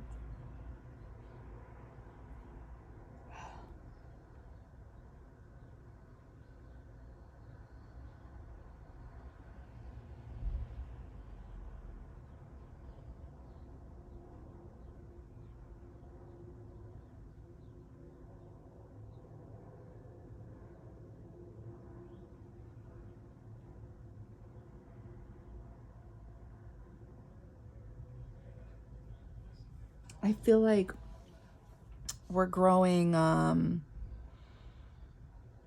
further apart from these two pathways. And there's something about these two pathways that maybe you're supposed to be focusing on or doing, and it's like you're not.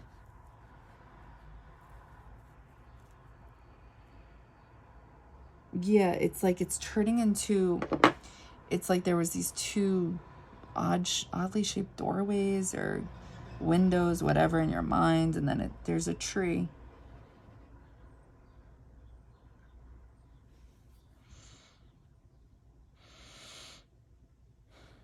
All right, let's read these pages. Why are you supposed to leave this behind? VII.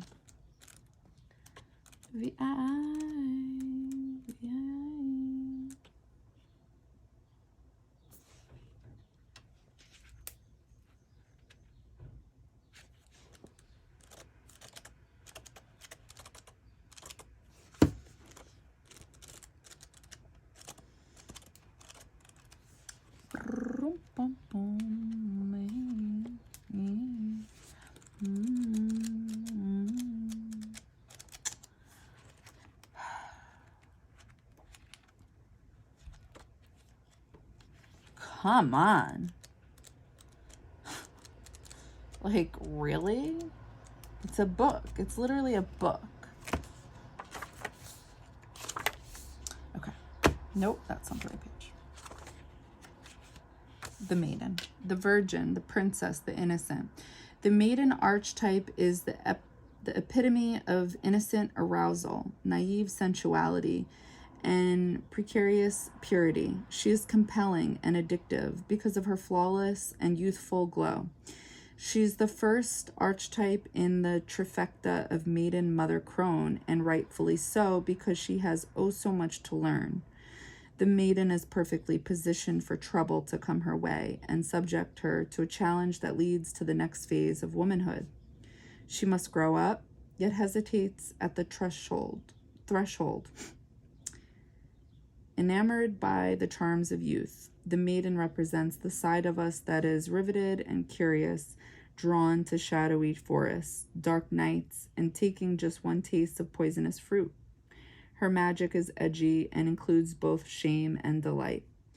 Let yourself fall down the rabbit hole, young one. One in light, curious, enchanting, sensual, full of vitality.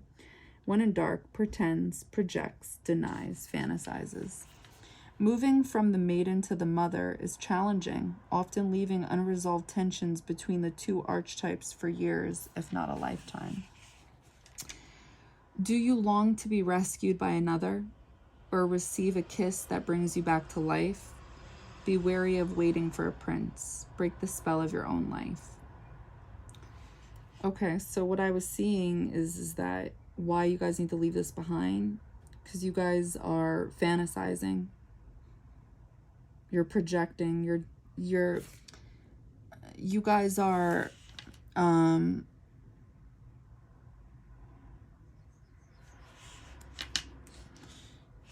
there's like this energy of, what is it called? What is that energy that I hate? Hold on. It's like just waiting. It's,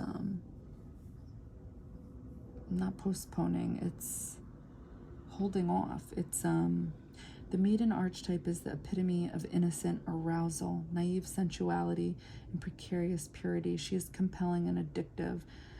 Because of her flawless and youthful glow, she's the first archetype in the trifecta of maiden, mother, crone, and rightfully so because she has oh so much to learn. The maiden is perfectly positioned for trouble to come her way and subject her to a challenge that leads to the next phase of womanhood. She must grow up. Yes, you guys are like, remember the tree?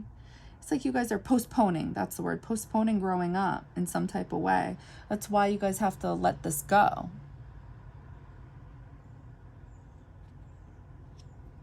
The maiden represents the side of us that is riveted and curious, drawn to shadowy forests, dark nights, and taking just one taste of poisonous fruit. Her magic is edgy and includes both shame and delight. Again, the devil comes up. And you guys got 8 of Cups in reverse. It's like going back. You guys go back. Page of Cups, but no offer. So it's like you guys shouldn't, and you know it. Moving from the maiden to the mother is challenging. Right, you guys postpone. Oh, procrastinate. That's the word, not postpone. Procrastinate. You guys procrastinate what you know you need to do. Grow. Moving from the maiden to the mother is challenging, often leaving unresolved tensions between the two archetypes for years, if not a lifetime. Oh, this is what I was seeing in your guys' mind. There's a doorway, and then there's a tree grows. Okay. Queen of Heaven. You shut your dirty mouth. Nobody cares. Shh. What was that?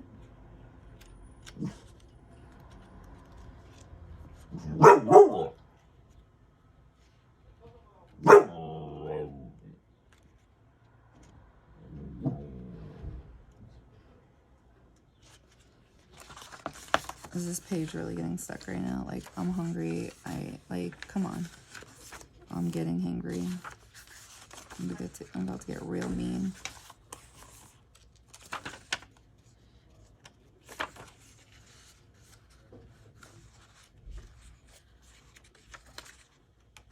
Like, I'm about to get real fucking Aries Mercury real quick.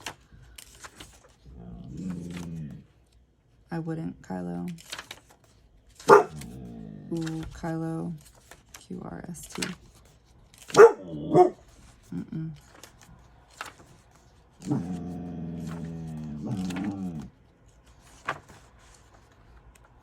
QRST. What is it? Kylo! You literally are just doing it to piss me off now. You need to seriously stop. Yeah. Queen of Heaven. Blessing from the Divine Empress of the Sky. The Queen of Heaven, the Divine Empress of the Skies, acknowledges your feminine authority now. As a man or a woman, you have a life path of spiritual leadership to bring qualities of mercy, compassion, and wisdom into the world. The Oracle of the Oracle of the Queen of Heaven is a confirmation of your feminine leadership and spiritual authority, whether in a male or female body. Ow. This lifetime. Isis means throne, and in her presence and blessing as Divine Empress of the Skies, She offers initiates of the light, men and women, great feminine spiritual power. Feminine spiritual authority occurs when power is tempered with mercy, wisdom, compassion, and love. It is inspired spiritual leadership through the heart and a model of power and authority that is based in empowerment rather than force or control. Isis, Queen of Isis, Queen of Heaven, calls you to ascend to the throne of feminine leadership within your own being, that you may fulfill your life mission and serve the divine feminine on this planet from a place of inner spiritual authority. This oracle is a confirmation to step forward in leadership if you have been considering doing so. It might be in connection with others, especially if you also drew the card of divine sisterhood, but you are also to realize that you are a capable spiritual leader in your own right, as you trust in the divine feminine values within. This new model of power is not about assuming authority over another, but about living your truth and integrity and leading by authentic example. There is great power here and no false sense of responsibility for another, which could drain you and create dependency rather than growth in those you seek to empower through your leadership. You are encouraged to contemplate how you might step more fully into your own authority. Often this requires that we make peace with the authority figures in our lives, past and present, and how we have experienced those relationships, rather as supportive, truthful, and empowering, or as disempowering, shaming, or perhaps minimizing or inflating of our sense of grandiosity, whatever. Healthy relationships with authority figures help us recognize where we can learn and perhaps be mentored by another, and where we too can help others learn and grow. So why you need to leave this behind? So you guys can step into your own authority. And stop procrastinating.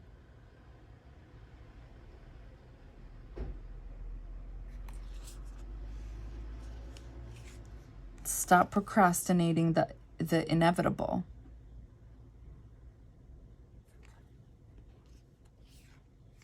Growing. Why you need to leave this behind? You guys are meant to grow. This isn't serving you guys. This holds like devil-like energy where you guys aren't healing. You guys aren't leaving this behind. But it's like you guys aren't doing anything with this energy either. Anything productive. You got Page of Cups in reverse. You got Page of Swords in reverse.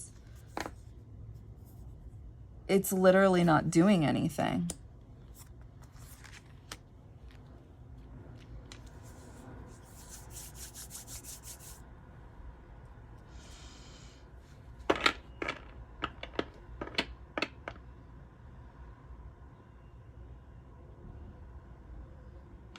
Okay, why your soul wants you to leave this behind. I'm going to start channeling. Why your soul wants you to leave this behind.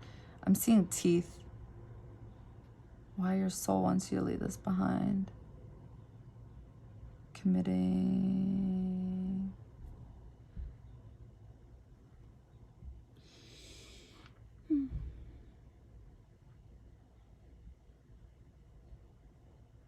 Why your soul wants you to leave this behind. Something about communication. Committing to communication. Why your soul wants you to leave this behind. I'm seeing a ring in a mouth.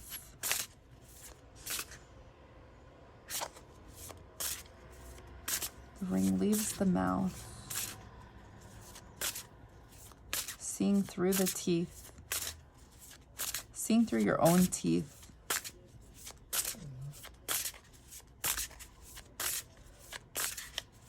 Why does your soul want you to leave this behind?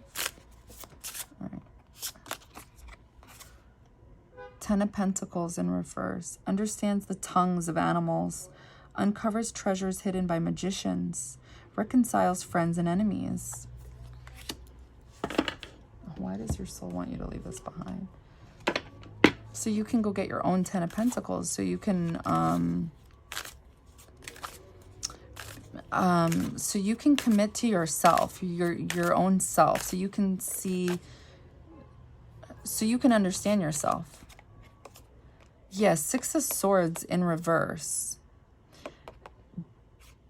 This is like, so when Six of Swords is straight up, this is going to soothe our waters. But it's like staying in whatever this is not going to soothe our waters, because it takes away from yourself, from you understanding yourself. It's like your soul is asking you to commit to yourself, to communicate with your soul, so you can get your 10 of Pentacles. Why does your soul want you to leave this behind? Why does your soul want you to leave this behind? Ooh. North Node, I was going to say that, the first house. Have faith in. Do not worry about. Now is the time to. First house, who you are. Yes, commit to yourself. The first house is all about I am, who you are. When you step into a room, who the fuck you are. It's like, how can you know who you are if you're having this devil-like energy, which is kind of like being chained to something outside of you? How can you commit to yourself? And how can you get to your North Node, which is transiting to Taurus? This is the time. This is the time to do this. You can't be having this devil-like energy and get to your North Node in Taurus while keeping it. We can all get to this. That's not a problem. It's all about committing. It's all about working hard. We can all do that. Keeping it is another thing. Why your soul wants you to leave this behind. Your soul wants you to achieve your North Node and keep it, as well as knowing who you are. And you can't do that while keeping this. And honestly, this is Scorpio South Node coming through. Divine Destiny. Path of the Divine Warrior. Listen, like, this astrologer was saying some true ass shit, and he was on point. It's not easy. Life isn't easy. Especially with Scorpio South Node, like, that shit's not easy. Scorpio energy is hard, but so is Scorpio karma. If you decide to keep that, it's going to be harder. It's already hard to drop that type of energy. It would be worth the commitment.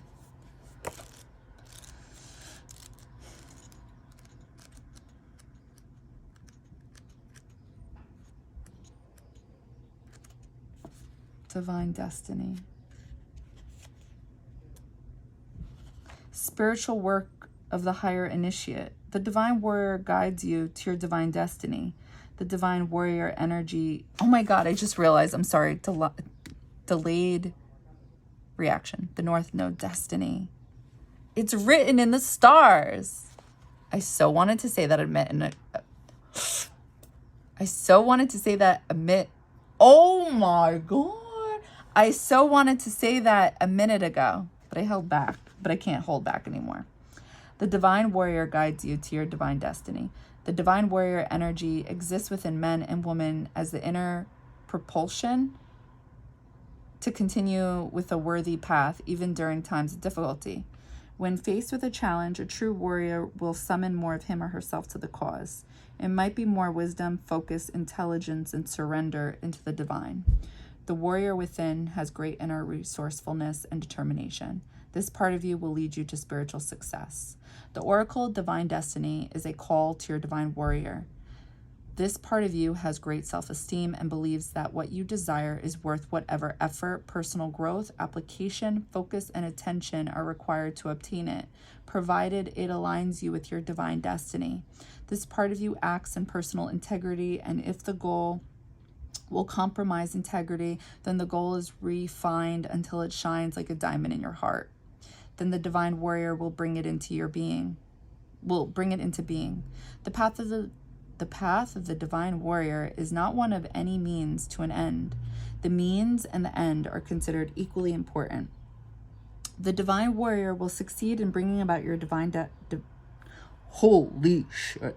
The Divine Warrior will succeed in bringing about your Divine Destiny, but it will be done in a way that is in integrity with deep spiritual values. There are important teachings on the path of the feminine about the need for surrender and allowing for the best manifestation. The divine warrior is not at odds with these, but continually surrenders into the greater unfoldment and play of cosmic forces, seeking to align with those forces of greater power and flow. So I'm going to tell you guys this because I feel like it helped me. The word surrender doesn't vibe with me. I don't like that. I don't like being told what to do.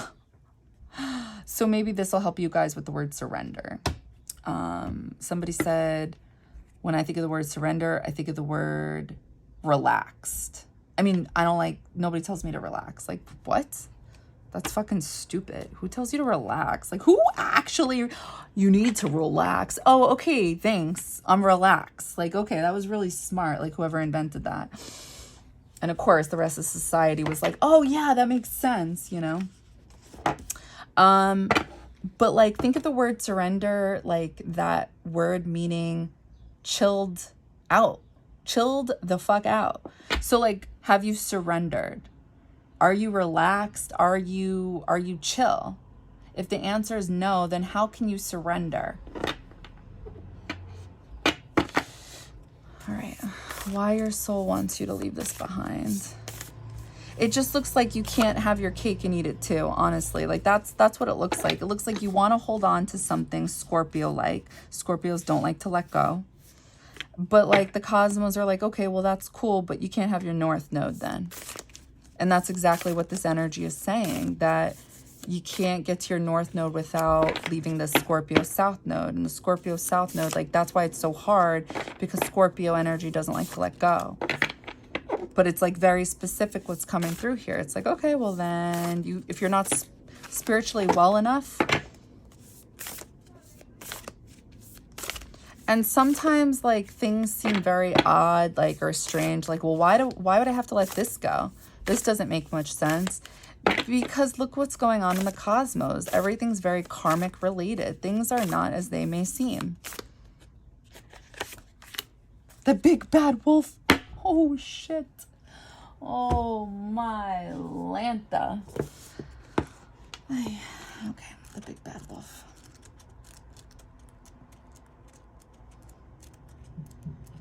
The big bad wolf. And she huffed and she puffed and she blew the house down. Okay. In the tarot, the 15th card of the major arcana is usually called the devil. I can't make this up. Artists have drawn this figure either as a bat-like creature with enormous wings or as a demonic image with horns. Who has chained a man and a woman to his throne. A cube symbolizing the four square material world. In inner child cards, the traditional devil card is replaced with the big bad wolf. The wolf appears in many children's stories, particularly Little Red Cat, The Three Little Pigs, and Peter and the Wolf. He is usually the personification of negativity, badness, darkness, and that which attempts to devour us and take away our lives. Evil is live backwards. Oh, shit. That's sick. Evil is live backwards. And devil is the reversal of lived. Oh, wow. The fox is another variation of the big bad wolf, appearing in many nursery rhymes. In the Uncle Remus tales, he is Brer Fox. It is remarkable to note that the numerical value of fox is 666. Oh my gosh. The so-called number of the beast from Revelation at the close of the New Testament. Wait, what? It is remarkable to note that the numerical value of fox is 666. The so-called number of the beast from Revelation at the close of the New Testament. On a psychological level, fairy tales tell us important truths about the darker and shadowy sides of life. These truths do not necessarily point to a world of evil, but reveal the struggles of the human ego as it seeks balance and understanding in the physical universe. The more one strenuously strenuously, I don't know, and righteously strives to avoid the dark side, the more destructive the shadow life may become. As one accepts the presence of the shadow and the mysteries of creation, the light within ourselves begins to grow. In the dark or ugly side of human nature lies the seed of true spiritual integration.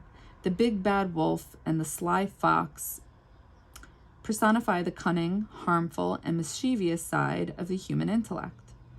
Ultimately, it cannot remain dominant because it is programmed for self-destruction. This is revealed by the wolf in Little Red Cap and the three little pigs, the witch in Hansel and Gretel, the evil queen in Snow White, and the giant in Jack and the Beanstalk. When the devil card appears in a reading from a traditional tarot deck, it seems to carry a threatening tone because its message holds reminders of hell, shame, and sin. The big bad wolf is a far more natural expression of the devilish forces within us, signifying the subconscious shadow of the mind and the collective darkness, unenlightened consciousness within humanity. Healing comes to the human soul when it accepts and merges darkness with light. When we honor our wholeness, including the haunting thoughts, the imagined shame, the seemingly unpardonable sins, then we are no longer victims of our fears. We become spiritual students and initiates of the higher path of cosmic evolution. The drawing of this card is important. The wolf of hiding behind a tree. Oh my God, the tree. The drawing of this card is important. The wolf of hiding behind a tree in a barren forest. Fertility and growth have disappeared. The tower, symbolizing the coming purging of ego, attachment, lust, and desire, lies in the distance. The spiritual path to higher goals still exists, but the road seems desolate and shadows are numerous. The wolf will have to stop hiding and venture forth into the moonlight to be healed. This represents the movement out of bondage to self-centeredness and into communion with the world at large. When this card appears in your reading, embrace the fears, doubts, and unintegrated aspects of your psyche with open arms. Let your light shine into the darker regions of your mind. Accept yourself as a blending of higher and lower selves, a union of spiritual and material bodies. Call up your anger, jealousies, and antipathies, and transfigure them into joy, compassion, and understanding. Where there is separation, sow harmony and togetherness. Where there is pain from mental anguish, offer heartfelt sensitivity and simple acts of kindness to friends and relatives. Reverse the pattern of lying to yourself and others. Learn to speak and live out the truth of your existence to the best of your ability. Traditional tarot archetype, the devil. Zodiac ruler, Capricorn. So why does your soul want you to leave this behind? Well, so you can evolve more. This, I feel like, was that path I was seeing, and I was seeing somebody look at a path, and then I was seeing what looked like water as the abyss. So it's like you can go onto your own path and figure that out. And what goes on in the path is going towards your north node, your destiny. And what happens while going towards your north node is the journey. Divine destiny. That's amazing. This just doesn't serve a purpose, So during the full moon in Scorpio, there's a huge message about the total lunar eclipse that whatever's going on currently right now, it's not necessarily gone forever. It's actually meant to come back to us in October.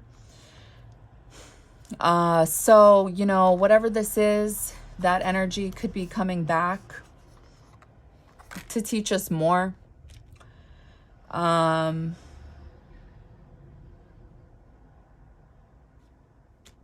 Yeah, so 10 of Pentacles in reverse, because you're not able to get your 10 of Pentacles. You're not able to get your north node, or at least hold on to it. It's just rocky waters, whatever this is. You're meant to commit to yourself. You're meant to, yeah, it's not, this doesn't hold spiritual love, true unconditional love. I know that sounds woo-woo, but you know, if you look into Venus on an esoteric level and what it symbolizes and what it is for all of us spiritually, it's like there's just like the bigger picture. And it's like you're meant to get that. And this doesn't hold that for you, at least not right now. The first house, you're meant to commit to yourself. And I think that's going to help you get to that Venus energy. Because there's like Page of Cups. This is in reverse. There's no cups to give. There's no messages. But yet there's this energy of being attached and not really going anywhere. But there's no healing. So if there's no healing, why is this here? The healer. But yet wanting to unite. Yeah, it would be kind of false. It would be a false type of good fortune. And this is why you're meant to let this go. You're meant to focus on yourself. And this isn't going to take you there. So I hope this helped. I hope this resonated. All right, bye guys.